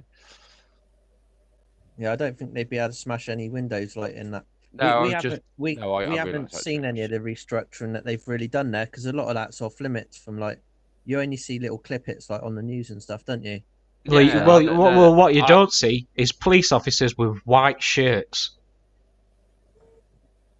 With what? White shirts. You don't see police officers stood at them gates wearing white shirts and a tie and a stupid little hat. You don't see them anymore. No, they're in full stab vests and everything. Yeah. But again, back to the point is, what are they going to do once they get through the gate? All they want to do is smash everything up and then leave. That's the the moronic idiocy of it. They'd probably like to drag out the Prime Minister and the Chancellor of the Exchequer and throw them in a gallows. And when you've got 55 dead bodies in the middle of Downing Street being put in body bags, that's what will happen. Yeah, and that would. That could be interpreted as attempted murder. So wait a minute. So a revolution is a plan to prevent anybody ever getting put as a representative of its people, meaning a prime minister. Is that the whole point of it? Because when since would have that stopped Theresa May, for example, of today being replaced? I don't see it. Okay, all right. You're talking in the context. Let's go back to the 1800s and the French Revolution, where they dragged them out into the streets or killed them in their bedrooms or whatever, or burnt the palaces down. But in the mind of the public perception nowadays, the vast majority of people will find that absolutely Grotesque. grotesque, unacceptable, and you'd probably have public sympathy for a couple of hundred dead people to maintain what they perceive as law and order. That's, in their perception, that's the people that they democratically voted in. Yeah. Doesn't matter whether, difference of political opinion, we don't all see the same. And in the video, the TED Talk, which I highlighted, is that you are not, or certain groups are not, the majority of the country. Nobody And is. I'll say, and I've said this, and I'll say it again: do you have the right to do it? No, that's why I don't like democracy. No. That's why I think democracy. No, I'm talking about I mean, I said a question earlier about the yellow vests. Do they have the full support of the French people? Do they have the right to overthrow or attempt to overthrow or interfere with so-called democratic system? Well, you could say, Jouster, when you've got no rights at all, then do you have a right to do anything? Oh no, it's a forked question, isn't it? It's the golden rule. He who has the gold makes the rules, or he who has the biggest stick. Actually, in this case, it's either the protesters, the resistance revolution, whatever you want to call it. Either they've got the power to be able to go in there and do what they want, or the other side's got the power. The guy with the biggest stick. It's the sword that counts, not the pen. It's more than that, though, Jeff, because at the end of the day, majority is, if we're going to try and reach a consensus, right, which is probably impossible, you're never going to get 100%, but if you ever could, I mean, surely it's not that difficult. We could all find something that we could meet at as a common, Yeah, but the trouble is, the powers that be are not going to come to the same consensus that the general population is. Exactly. Never will do. So exactly, but you've got to ask yourself, why is that? Because what do they want more than what most of the people want? We just want to get on with his lives. We don't want to be hindered every day of his lives. We want to be able to just So what is it that they don't want us to have? They don't want us to have anything. They want us to. They're not there to do our bidding like we think they are. They're there to do what they want to do, regardless of us, irrespective of us. They don't care about us. They couldn't give a damn. They don't want. All they do is occasionally throw us the odd bone to pacify us. But I think they're just seeing us as a. Sorry. What you have. Sorry, Jane. What you have to realise is that they're a criminal enterprise, like a mafia, where they've become like a mafia over the years, more and more, with their gradual totalitarian tiptoe, to the point where they're not the entity that we originally put in power or elected for the purpose of being public servants. They're no longer that. They are basically what they want themselves to be, which is basically a bunch of parasites taking the cream off the top, skimming the top off of everything that we've got, and leaving us with next to nothing. That's basically. I'd just like to say, Billy, does Billy want to come in and say anything, or? Don't know if Are you there, Billy? You still with us? Yeah, I'm listening away, mate. I'm doing a bit of homework and one thing and another. Yeah, interesting chats, and I thought the video was good. But I still don't change my stance as to what people more learned than me have said in time immemorial, how these events follow each other, and we're just going through steadily the process in Europe. The French know how to look after themselves. We don't. And 2013, martial law was brought into force in this country the day after in America did on New Year's Eve. So, everything is planned and it's moving along, and they want to enforce a long-term martial law, which is actually happening really now. It's already down working. No economy, no profits, no GDP growth, nothing. We've been like that for about 7 years. So make your own mind up, boys. That's just my opinion, and I know nothing. I mean, what we could do, right? Oh, blimey, I've got an echo. Hang on, I'll refresh.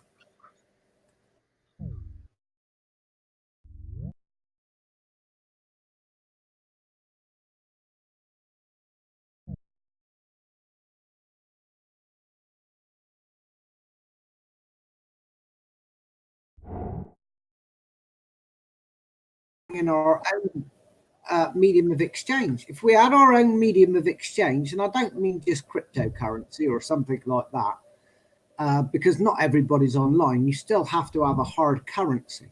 But what you need is your own banking system, which is usury free, and people could go over to that and free themselves entirely from the powers that be. They'd lose their hegemony very quickly.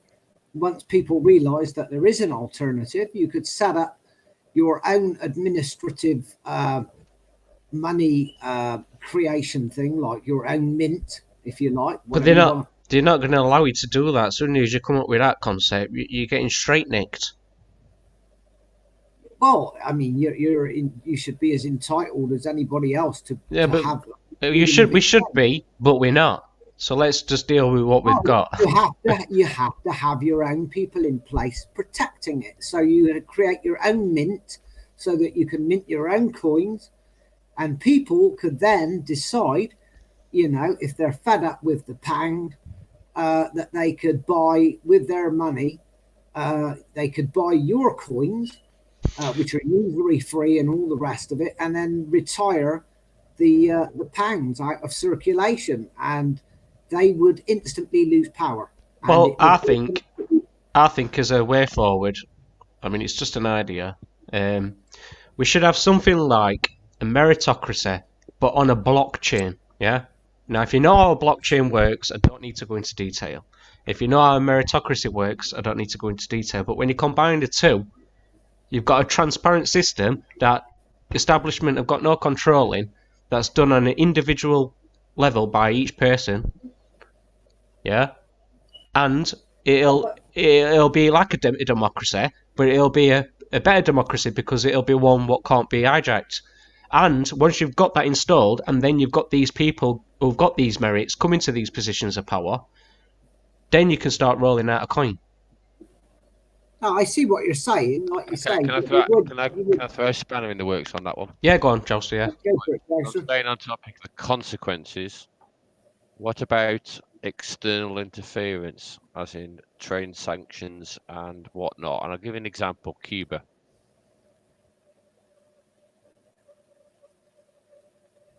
The system would still carry on. It'd be unaffected by it.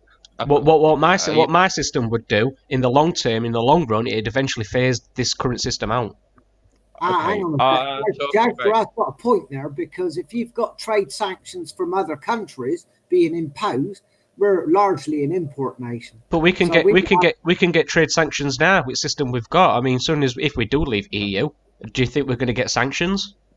No, because there's a reciprocal problem back to them. But the point is, we're an import nation, and we rely largely on imports from other countries for all our food needs and things like that. Yeah, and we have to be very careful about that. How did that materialise? Whose fault is that? It's not whose fault it's the direct consequences.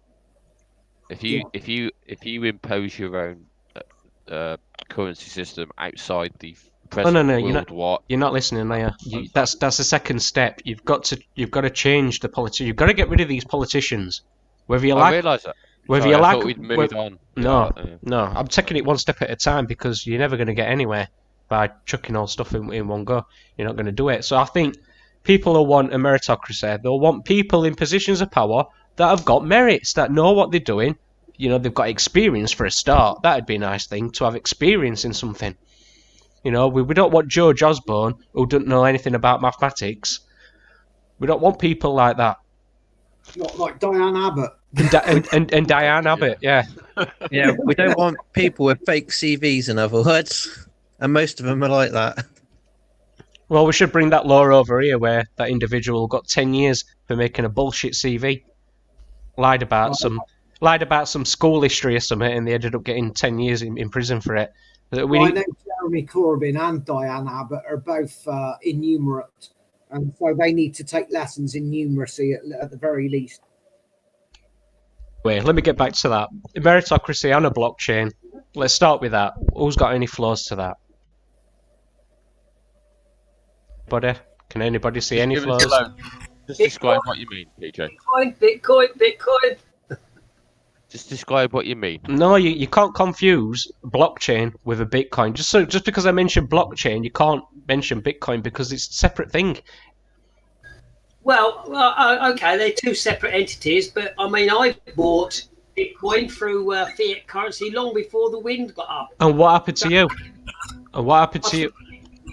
Still got it. But what happened to your bank account? Sorry? What happened to your bank account when you tried to put it back into fiat? I haven't. I'm leaving it out there. It's an investment. Yeah, but you try and put it back into your bank account? Oh, no. I thought you said you did, and your bank shut you down or something. No. No. They didn't. They just stopped me from transferring any more and said I was laundering their money. Which in fact I was.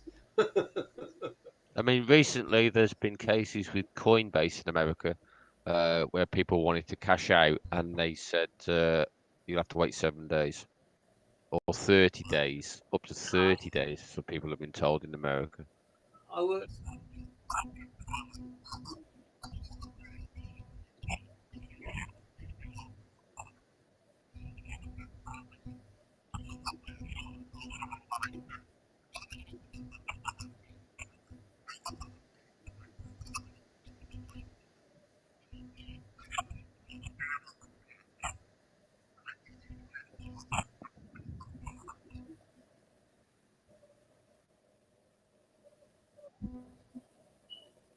Yeah.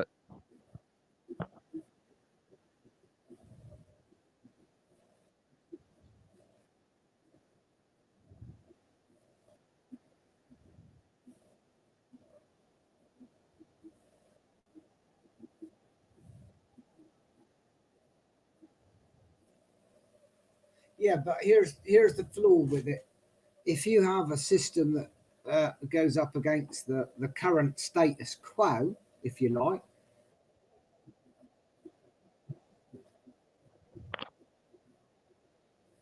Yeah. I know what you're saying. I know what you're saying. But who controls the internet?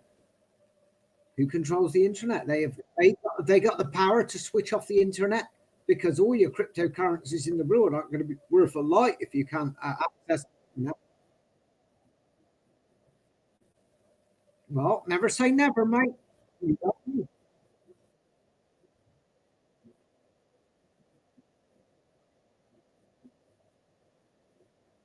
Hang on, hang on a sec. Put it this way.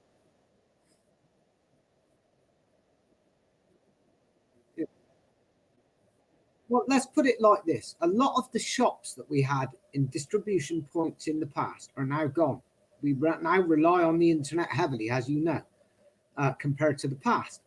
However, if they were to turn off the internet overnight and the internet was gone, that would affect us, the people, the little people, whatever you want to call us, a lot more than the powers that be. They've got their bunkers that they can go and live in until it all blows over.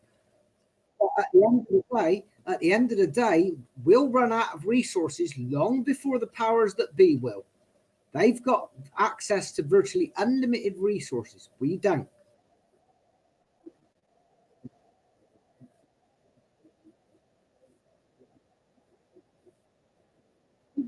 Society, the point is, the society will probably destroy itself anyway. And the only thing that'll be left, the only thing that'll be left, yeah.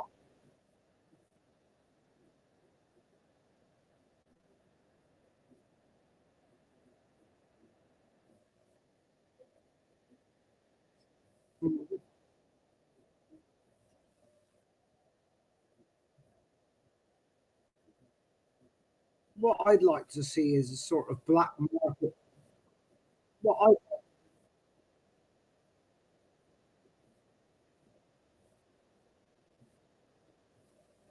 Well, I think we rely too heavily on technology. Personally, I think that is a downside to us. That would be a weakness, potentially.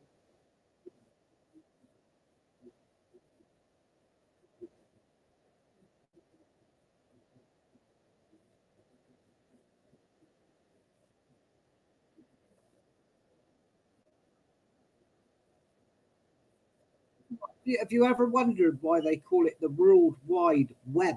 Could it be a trap, the internet? It could all be just one big trap, and then pull the rug out from underneath our feet and just switch the internet off, and bingo, all the shops have already gone. Everything's online. There's very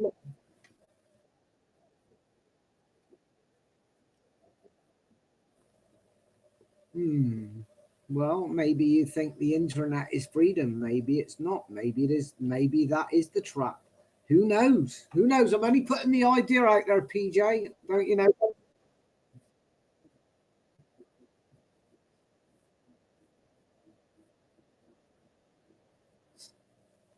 Possibly. Oh, I don't know, mate. Who knows what the future will hold, PJ?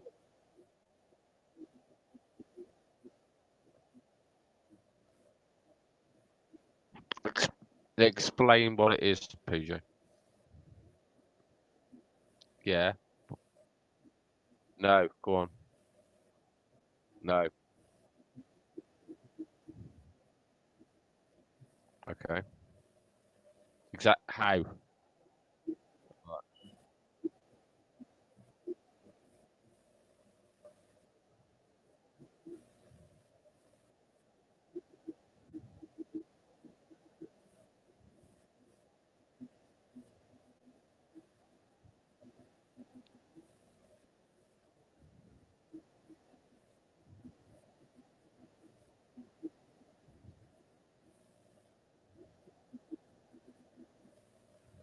Maybe what we need is a bunch of scientists bloody running our countries. But then we know that they're just probably as corruptible as any other group. So you probably end up with corrupt scientists then. I have to apologise because for 10 minutes of me speaking, I've been muted on stream, so viewers won't have heard anything I've just said for the past 10 minutes. Really? Yeah. Oh, dear. I've got two mute buttons here, but anyway, it's. Go on, carry on, Joester.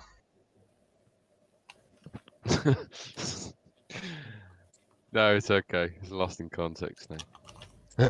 So let's wrap up this show then. Consequences of a revolution. Well, let's just start with a revolution. The potential of a revolution we should have really done. Because I'm not optimistic about ever seeing a revolution. Not that I want to see a revolution. But having said that, something's got to give. What about the consequences of when technology goes tits up, or consequences of podcasts where you've got the mute button on all the way through the show? Well, we could do that, Jeff, because at the end of the day, this talks. We've summarised and come to the conclusion that they're just going to switch internet off. So let's do a show. Let's do a show on how do people cope without the internet. I think we ought to go back to basic, back to a hard coin. Just back to coin. I think we need to do that. Switch it off for the next year, and we'll adapt, and they'll be lost without us. Say that again, William. I think they ought to switch it off. We could do without the internet tomorrow. Switch it all off. Let them get on with it. They'd be lost without us. So you agree with me then, dear? Oh, absolutely. We'll adapt like our forefathers did. My fathers and mothers, 9 children. How did we have? We had to get out and earn our own living out of nothing. But somehow, at the end of the day, we had bread to put on the table through our sheer own hard work of a collectiveness of our family. And that's what I'd do myself tomorrow if it went pop. I'm not bothered. Yeah, I don't know if Stav can mute, if he's able to unmute, but he did mention to me the other day that he pretty much agrees internet being the problem to all this. Well, I said to Stav the other week or another month or last time, I've always thought like this. In small groups, we're fine. Until about 10 or 11 people, anything more than that as a group, they tend to get a leader. You get problems, and time you get to 20, you get in anarchy, disagreements, and here we are in democracies and countries. It's all too big. We need to condense in smaller areas where they can trust, like a family unit, like there was 9 in our family. We all believed in mum and dad, and we all pulled together. But if it was 30 or 40 in-laws and all the rest of it, no chance at all of any control, of any morally, ethical, anything like that.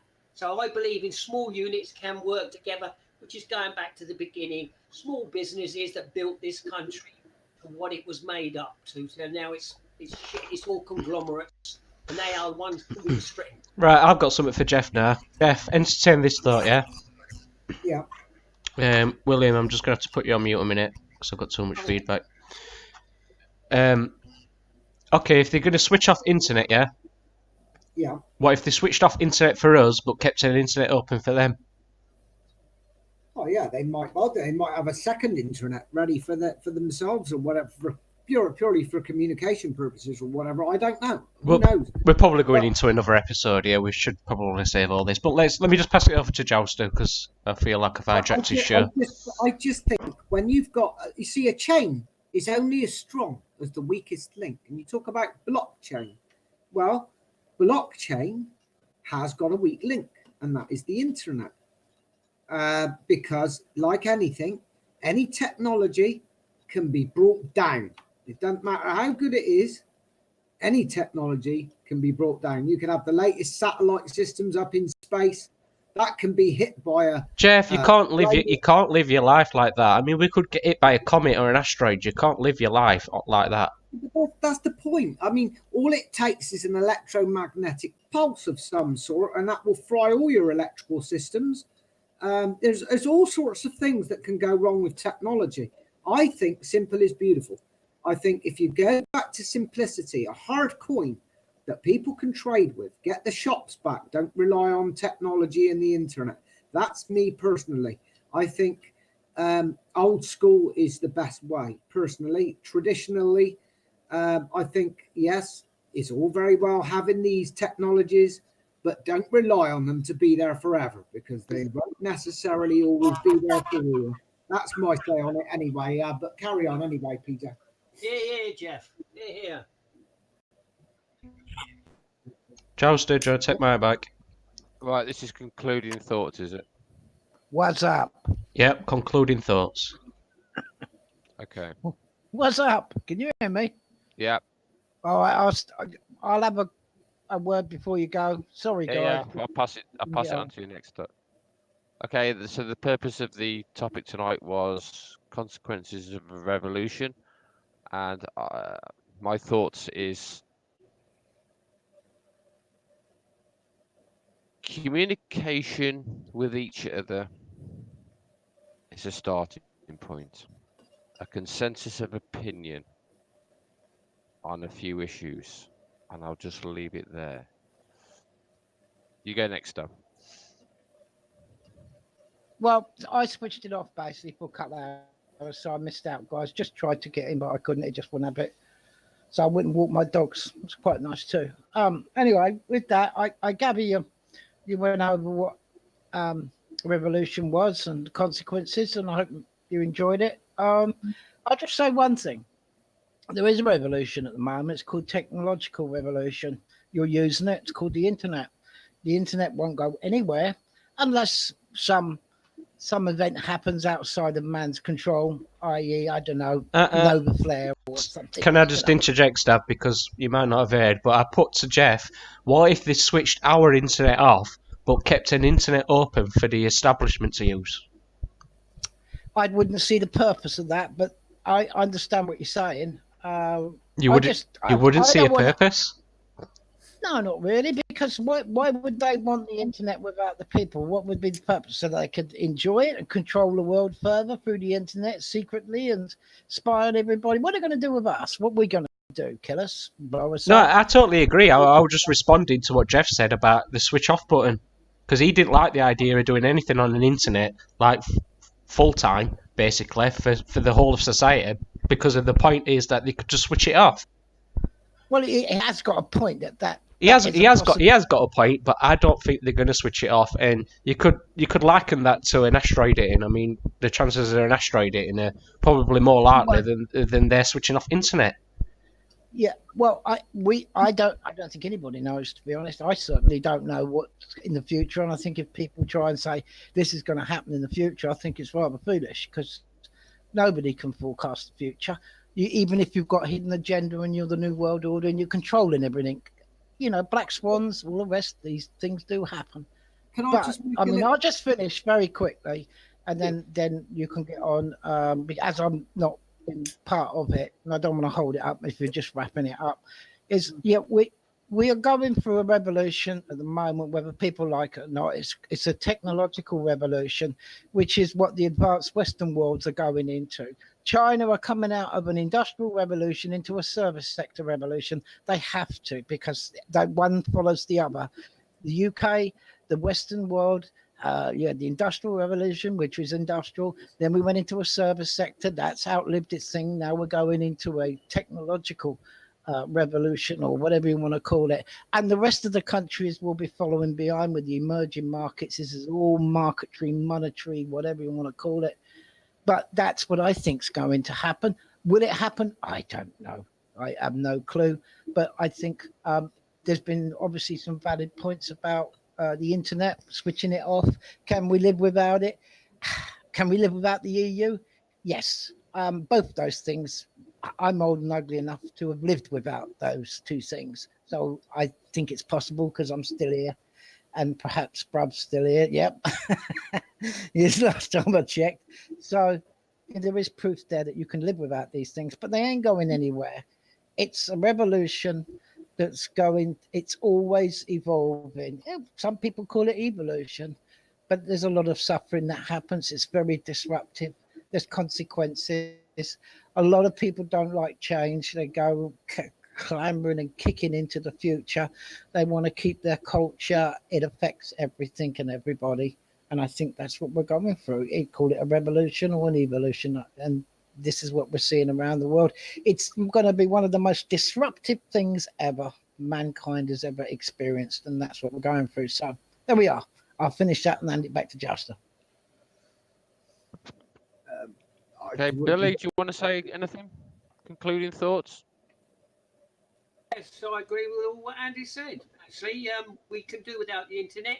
If we didn't have the internet, they would cry and they would die because they wouldn't be able to contact. I have no mobile. I don't want one. If I weren't on the internet, how would they be able to spy on me? Think about that. That's a very good, Billy. Thanks, Billy. PJ? Refresh a minute.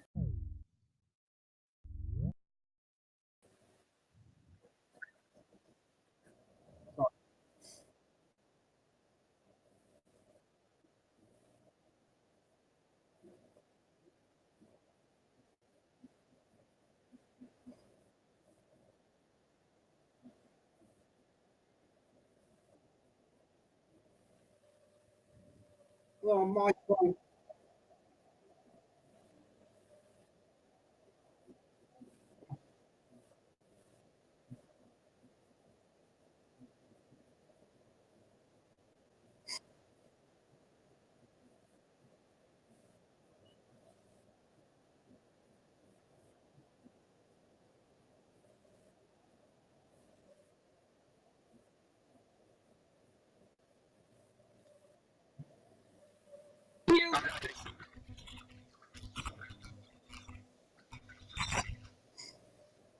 DJ, could you do without the internet? Honestly, could you do without an internet?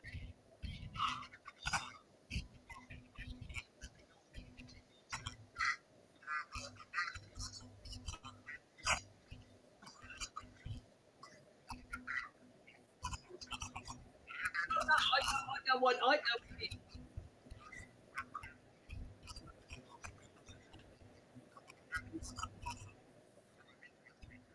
I wouldn't know though, would I, if I don't connect with all that anymore?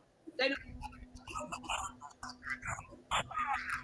DJ, come on. 3 score years and 10 and a bit on the top as a bonus, mate.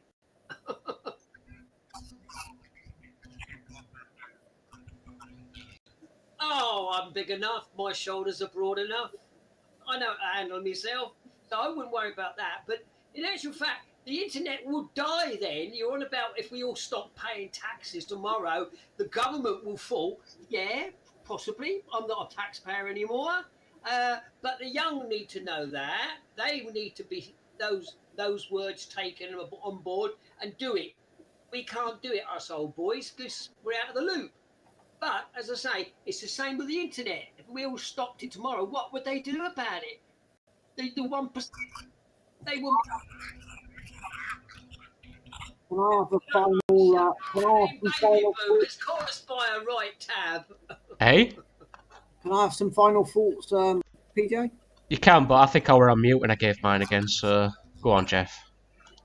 Okie dokie. Well, my final thought is any sort of revolution, I think it depends very much who gets into power and, whether they manage to change it. I'd say you've probably got about a 25% chance of a successful transition. Probably not very, like I said, low chances of having a decent administration in place that will change things for the better. However, as for technology, so it's not very helpful on the revolution front, as far as I can see. But as for technology, I wonder whether people have become to believe that with civilization, you have technology, they go hand in hand. But I don't agree with that. I'm a technophobe. I always have been. Don't like technology. I avoid it where possible. It takes me a long time to trust something fully. And a lot of technologies we've got are very, very new. For example, mobile phones. They're very new. We've only had them since the 80s. Now that's, what are we talking here? Nearly 40 years. And we're only just starting to understand the effects of these things. The trouble is, what we've got in society is when they come up with a new technology, they implement it. They don't think about the after effects of it. They just go ahead and do it. Just because you build something, a new device or a new invention, doesn't mean to say you should bloody well use it. Now, I can see the internet is pretty new. It's not that old. I mean, yes, the technology's been around a lot longer, but for general everyday use, for everyday people's use, it hasn't been around for that many decades. But I think you've got to be very careful becoming too reliant on these sort of things too quickly. And I think you have to be very cautious. And I think that probably some of these forms of technology will be proven to be disastrous over the long term. And sadly, it's too late for some of these technologies already, I think. But we'll have to wait and see. You could be right, Jeff, but all I'm saying is people got on just fine before the first government ever took form, right? Fair enough. We didn't have all the stuff we've got today in this modern society. I'll accept that, but people did get along without it. Now, what I'm saying... hold on, Jeff, Jeff, let me finish. What I'm saying is we've gone on now for hundreds, maybe thousands of years, yeah? And we've never had an opportunity like we've got now. Now, I know Stav's against the internet and he'd rather switch it off. But let's just be real here. We've never had anything that's actually worked before. We've never had the internet until now. So I think if there ever were a time, it has to be now. Or never at all. It's either now or never at all. That's where we're at. For the revolution, yes. That's what's causing all this revolution, because we've reached that point now, and the internet has caused it. It's brought that about. Well, maybe this could be considered as a downside of having technology. The fact that we've got these revolutions, that people have been able to come together to communicate en masse and come out with the ideas that they have been coming out with. Maybe that could be a disaster. Who knows? At the end of the day, I think we have got to the point in life where we're so heavily reliant on technology that we can't do the basics. How many of you know, for example, how to make a fire rubbing two sticks together? Do you rely on your gas central heating system? Can you build a fire even?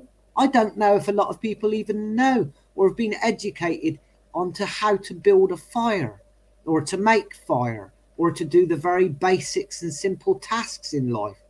Because we've been so heavily indoctrinated by technology all you'll have is a nation of people that know how to look into an iPhone and check their iPhone periodically every 5 minutes and not do anything else. I mean, I think there'd be mass chaos in the streets. All right. Well, if you prefer that, hold on a minute, William. I'm gonna have to mute you up, mate.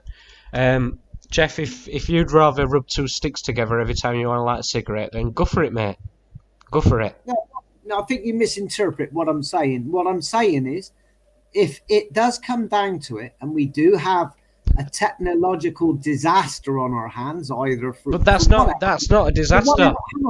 For whatever means, if we have some sort of technological disaster where the internet goes down or mobile phones go down or whatever, then I think people won't be able to cope as well as you think they will. The people that will cope best are the ones that know how to live like cavemen. Exactly. That know how to do the basic things. That's the point. Which is pretty much, majority of these people's lives now, that's how they have to live, not, to extremities of rubbing two sticks together, but it's getting there. It's not far off. I mean, you talk about disaster. We've always had disaster.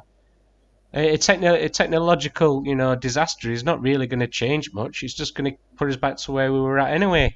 So it's not. I don't see your issue with the fear of them switching off internet. I can't ever see that happening anyway. I think it's too late for that now. I think we've got to move with times, and we've got to take good use of it. But that's just my opinion, and I'm sure Stav would disagree.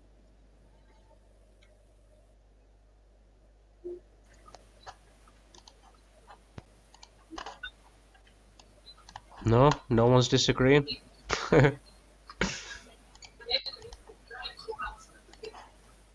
Hold on, William.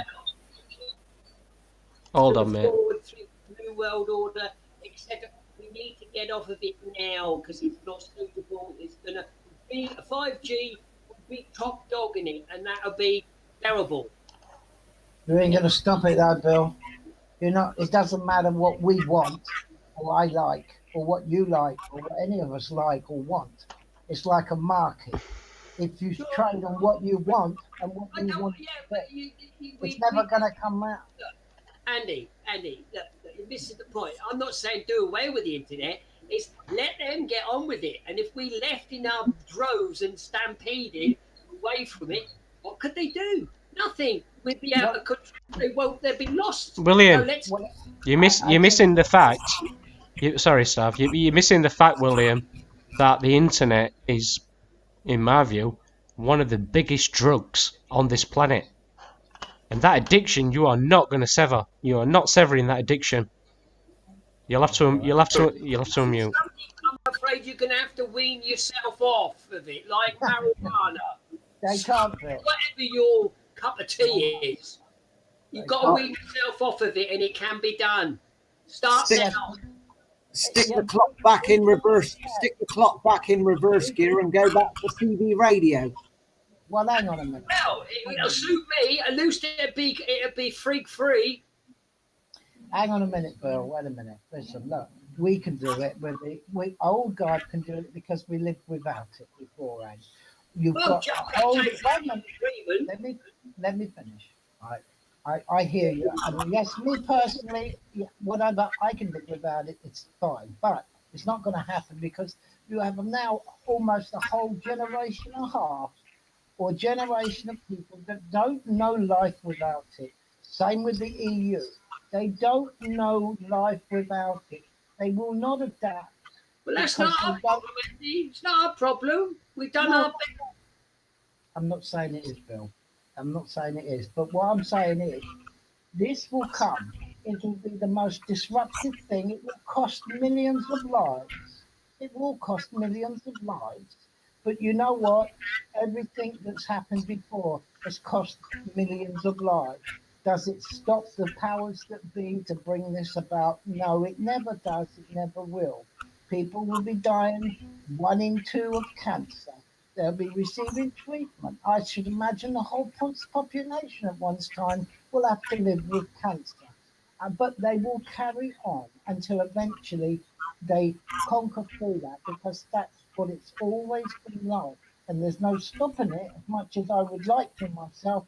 But it's not about me, not about what we want, because it never comes around. As failed revolutions show us beforehand. So at the end of the day, if you stay an individual, you either have it or you don't, and that's it. Can I And just that's all there is to it. can I just add on to that, Stav? I think whatever it is that we do, or whatever consensus that we reach, I think it is with what Stav says. We've got to put it in the mind of not for us. That's a bit selfish. If we're going to do anything, it has to be for future generations. Now, whatever we do, we have to be able to pass it over to the next generations, and they have to be able to deal with it.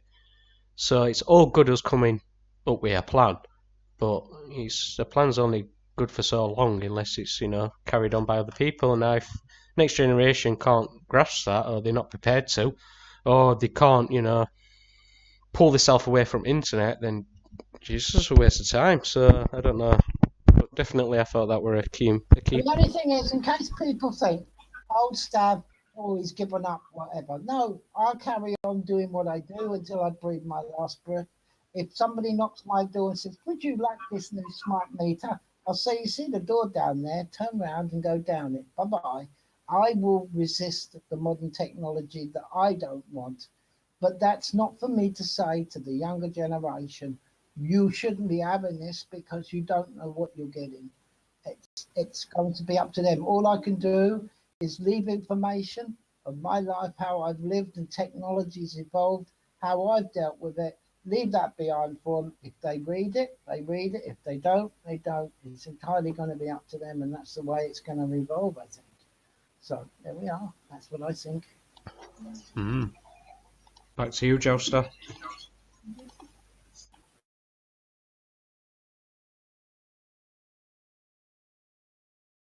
Right. I don't know. James, is James had a say? Hey, sorry, I was muted. Sorry. Do you want to do your final thoughts? With what we were just saying about like the technology and that, obviously I'm the youngest person probably on there at the moment. I'm 36. I'm 31. But oh right, okay. But yeah, for like young people, I think you're correct in what you're saying. Like they're they're part of the technology now, and I don't think a lot of them would be able to cope without technology and stuff. I'm a bit of a technophobe like Fred, to be honest with you. I mean, I've only recently just got a mobile phone, so but the youngsters just don't see the dangers of the technology and stuff. And I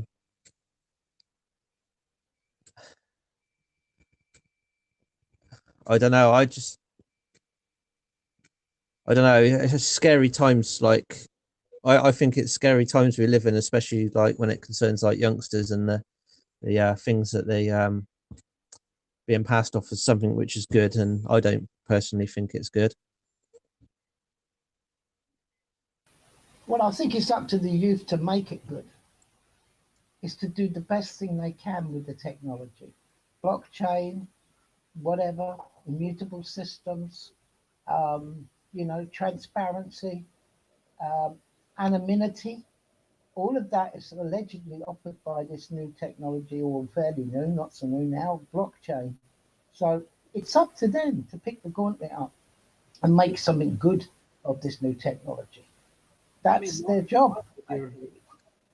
My idea of stuff is that you should always consider the ramifications of a worst case scenario. I'm not saying that a worst case scenario will happen, but you should at least consider the ramifications of a worst case scenario and have some sort of contingency plans in place in case those worst case scenarios actually happen. How prepared are we as a civilization to deal with any of these potential worst case scenario situations? I don't think we are that prepared. I think we rely way too heavily on technology and just presume that it's going to carry on working forever and a day without a single problem. So that's my thought on it. I mean, I'm not, but that's just my final thoughts anyway. Yeah, I think you're right on that. You shouldn't put all your eggs in one basket, and some of the things that I've seen, we definitely shouldn't be relying as much as we do on technology, because it can either go the other way up or completely gone. So, well, I don't know if anybody can quickly research this, but I'd say there's more people that don't have access to an internet than there is that do. So when you're saying that the internet is the problem, I think if you looked at statistics on the amount of population there is and people that have got access to it, I think you'll find that there's still a lot of people that have never even been on internet, and that might be hard for a lot of you to comprehend, but that probably is the case. I think in the developed world, in Western civilization, I think most people have probably been on the internet at some point and know how it works, or at least understand the basics of it. Probably in a lot of third world countries, there's probably a lot of people that haven't been on it. But even then, I think even in some of these third world countries, you've got people now starting to access internet on phones and things like that. I don't know, to be honest. Interesting point. Very interesting point. But they haven't got the technology that we've got. They'll have the basics of like what we had in '90s. Do you know what I mean? If you were talking about a technological revolution as such, I mean, then the winners of that surely would be Israel. well, yeah, they're the ones that develop most of the stuff online and stuff, isn't Yeah. it? Well, it's just a thought. I don't know. I'll bring Marty in. He's just joined us. Hello, Marty. Welcome to the show. China's very restricted on its access to internet as well. And you see, with China is they've got a lot going off in China which they don't really care about. But the minute that gets out of China and the other countries start picking it up, that's what they care about. They'll beat every one of their own people, but if it gets out to other countries, then that's when they have a problem with it. Then that's the reason why they restrict it. And they don't actually restrict it as such. It's only on like residential addresses where it's restricted. You can still get access to pretty much most of the website through other means. Don't always have to be residential. You can go into companies and stuff like that, and you'll get access to their internets in China, and it'll all be open. It's not just about internet, though. In general, it's about all sorts. It's about international banking systems. It's about cellular communications. It's about our reliance on the grid for gas and electric and all sorts. And all these grids that we've got set up collectively, we rely, I believe, too heavily on collectivization and not traditional means. And I think all of that is potentially could be a problem. Who knows? I mean, if anybody decides to cut off the oil supply, for example, we'd go into serious decline. If they cut off the oil supply and they said, right, nobody's ever having any more oil, that's it. Bingo, we'd be in a lot of trouble. I think, things like that. I mean, we rely on oil for plastic as well as heating, as well as transportation and all sorts. So they've just turned everything, every commodity into a system of control, basically, is pretty much what you're saying, isn't it? Well, if you've got big enough monopolies, they can basically pull the plug on us anytime they want, if they really wish to do so. That's the point. And these big monopolies are getting more and more powerful, as we know.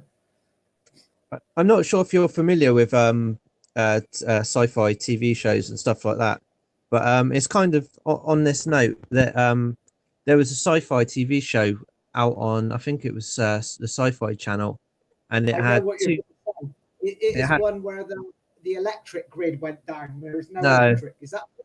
No, not that one. This one was basically called Dark Matter, and within it you had all these different corporations which controlled everything, and they're all battling and competing with each other, like on different planets and stuff. And the show was actually cancelled for absolutely no reason. It was popular, had a huge fan base and everything like that. It's just funny that they cancelled it at a time when I think it was touching on a things that were a little bit too close that they wanted to be putting out there, if you know what I mean. Makes you wonder, doesn't it? Yeah. Interesting. I've never heard of that show. I'll have to look that one up. Right then, guys. I think we're going to wrap the show up. I think that's it for this week, and I'll hand it back over to PJ for closing down. No worries. Just Thanks, guys. that just leaves next week's topic. Then, is it looking like we're going to be doing technology or what? I think we've pretty much covered that tonight, haven't we? I mean, are we all in agreement that there's never going to be a revolution with or without the internet? Yeah. Do you think the internet is making a difference, or not?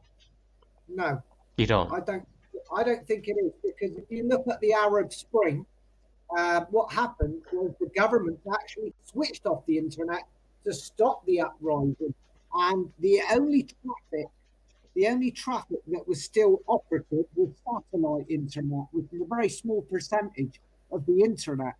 But people went out in the streets and they started talking to each other and brought about the Arab Spring anyway. So I don't think if they switched off the internet, it would stop the revolution. I think the cat's already out of the bag, the pig's out of the poke, and people are going to do it no matter what. All right. So do you see an internet bringing about a revolution? It might have brought it about. Say again, Jeff. It might well have brought it about, but if they pulled the plug on it, I don't think it would stop it. I think the revolution's going to carry on. It's just going to be what it's going to be, whatever that turns out to be.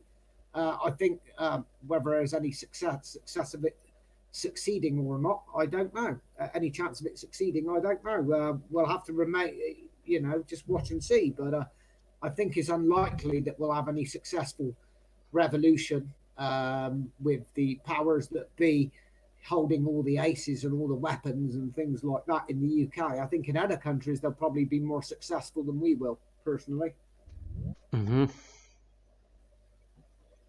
Well, judging from that video that Jouster showed a bit back, I think in 25 years since that video was, filmed, if you called that a revolution that day, then it only lasted for that day. Repercussions of that are 25 years of bloody, excessive bloody security that we've seen before. Yeah, certainly looks like it, PJ. I mean, we've now got, they're all armed with semi-automatic weapons and all the rest of it. You can't operate a dictatorship without having your glorious leaders protected by, weaponry and strong forces. That's the way any. It's not a dictatorship; it's a treason ship. Well, treason ship. With fucking May at the helm. Sorry. Pardon my French. All right, Marty. I don't know if you've listened into tonight's show, or if you've got anything that you want to add before we finish off.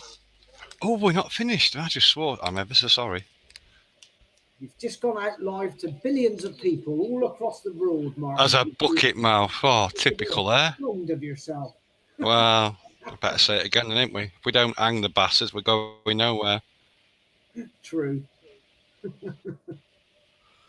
Have I got anything to add? Well, not really, no. Consequences of a revolution, Marty? Consequences of not having one. That's a very good point. It could be a lot worse if we don't have the revolution.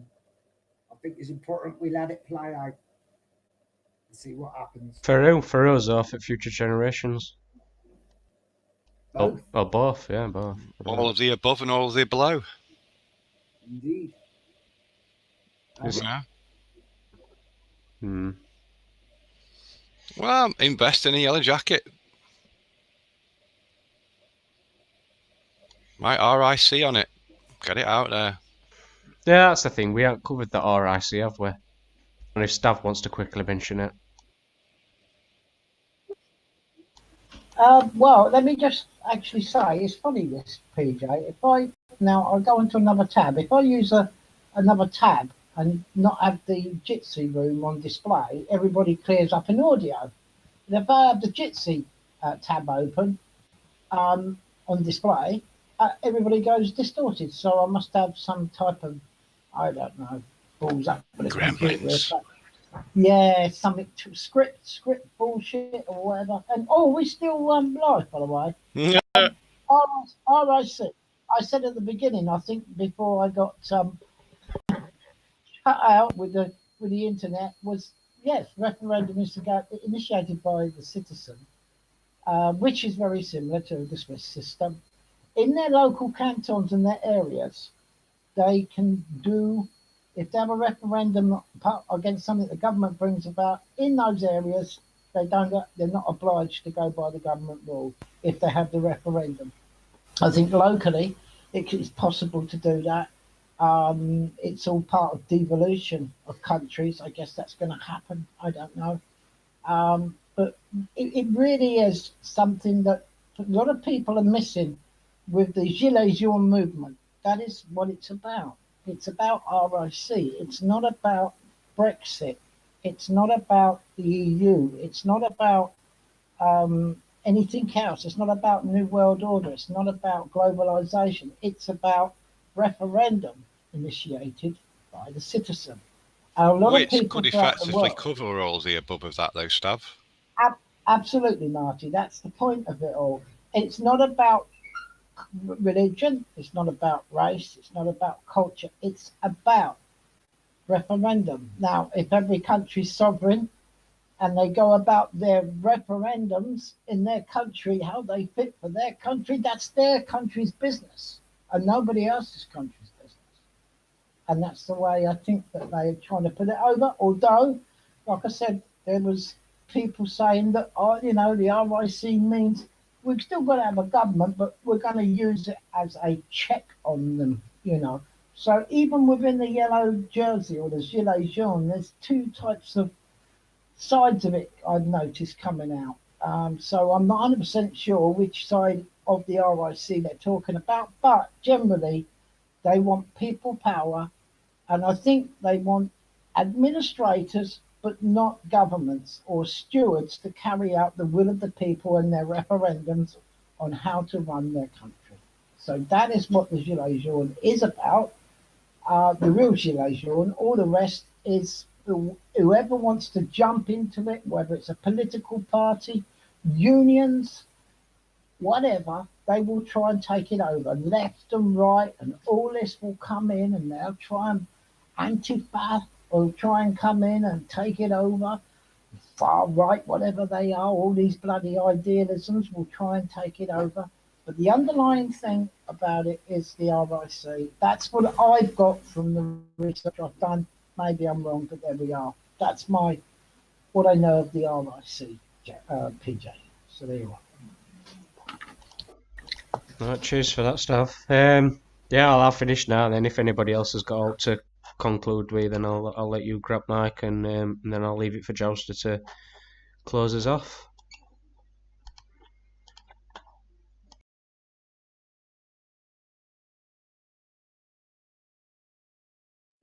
No,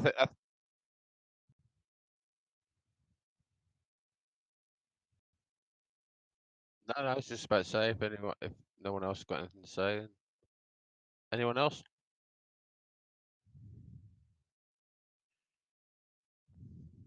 No.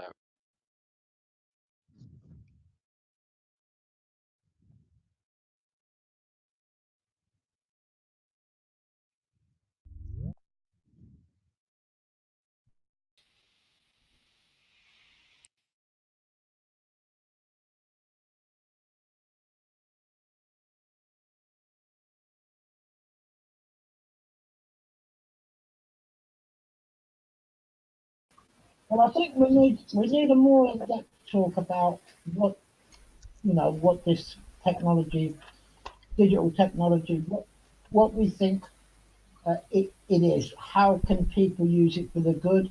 How people are going to try and use it for the bad? That's a topic that I think we should cover. We have covered it in the past, PJ. We have talked about blockchain. We have talked, but not in depth, because I'm not qualified to go in depth with algorithms and the technical side. I know what it's meant to be and what it's put out there to be, but at the end of the day, perhaps we need to go a little bit more in depth with the technology and try and find some positives about it. Even though you're an old fart like me and I can live without it, that's because I have lived without it, because I'm old and ugly enough to have been in that situation. But that's not to say that it may be a superior technology to get to a place where people have not been able to get to in centuries past in a good way. So maybe we should do that. I don't know. Alright, so cheers for that, mate. Yeah, it's been a bit difficult tonight with audio sounds, trying to get all your levels right, and I know a few of his viewers complain that sometimes they can't listen into what's being said because of that, but if anybody else knows a better way, how to get loads of people in one room, a round table discussion, and then stream it through live, having perfect sound quality, then please do let me know. Drop us an email, axiomcurve.live. There is a way of doing that, but you have to get them in a room around the table and stream it live.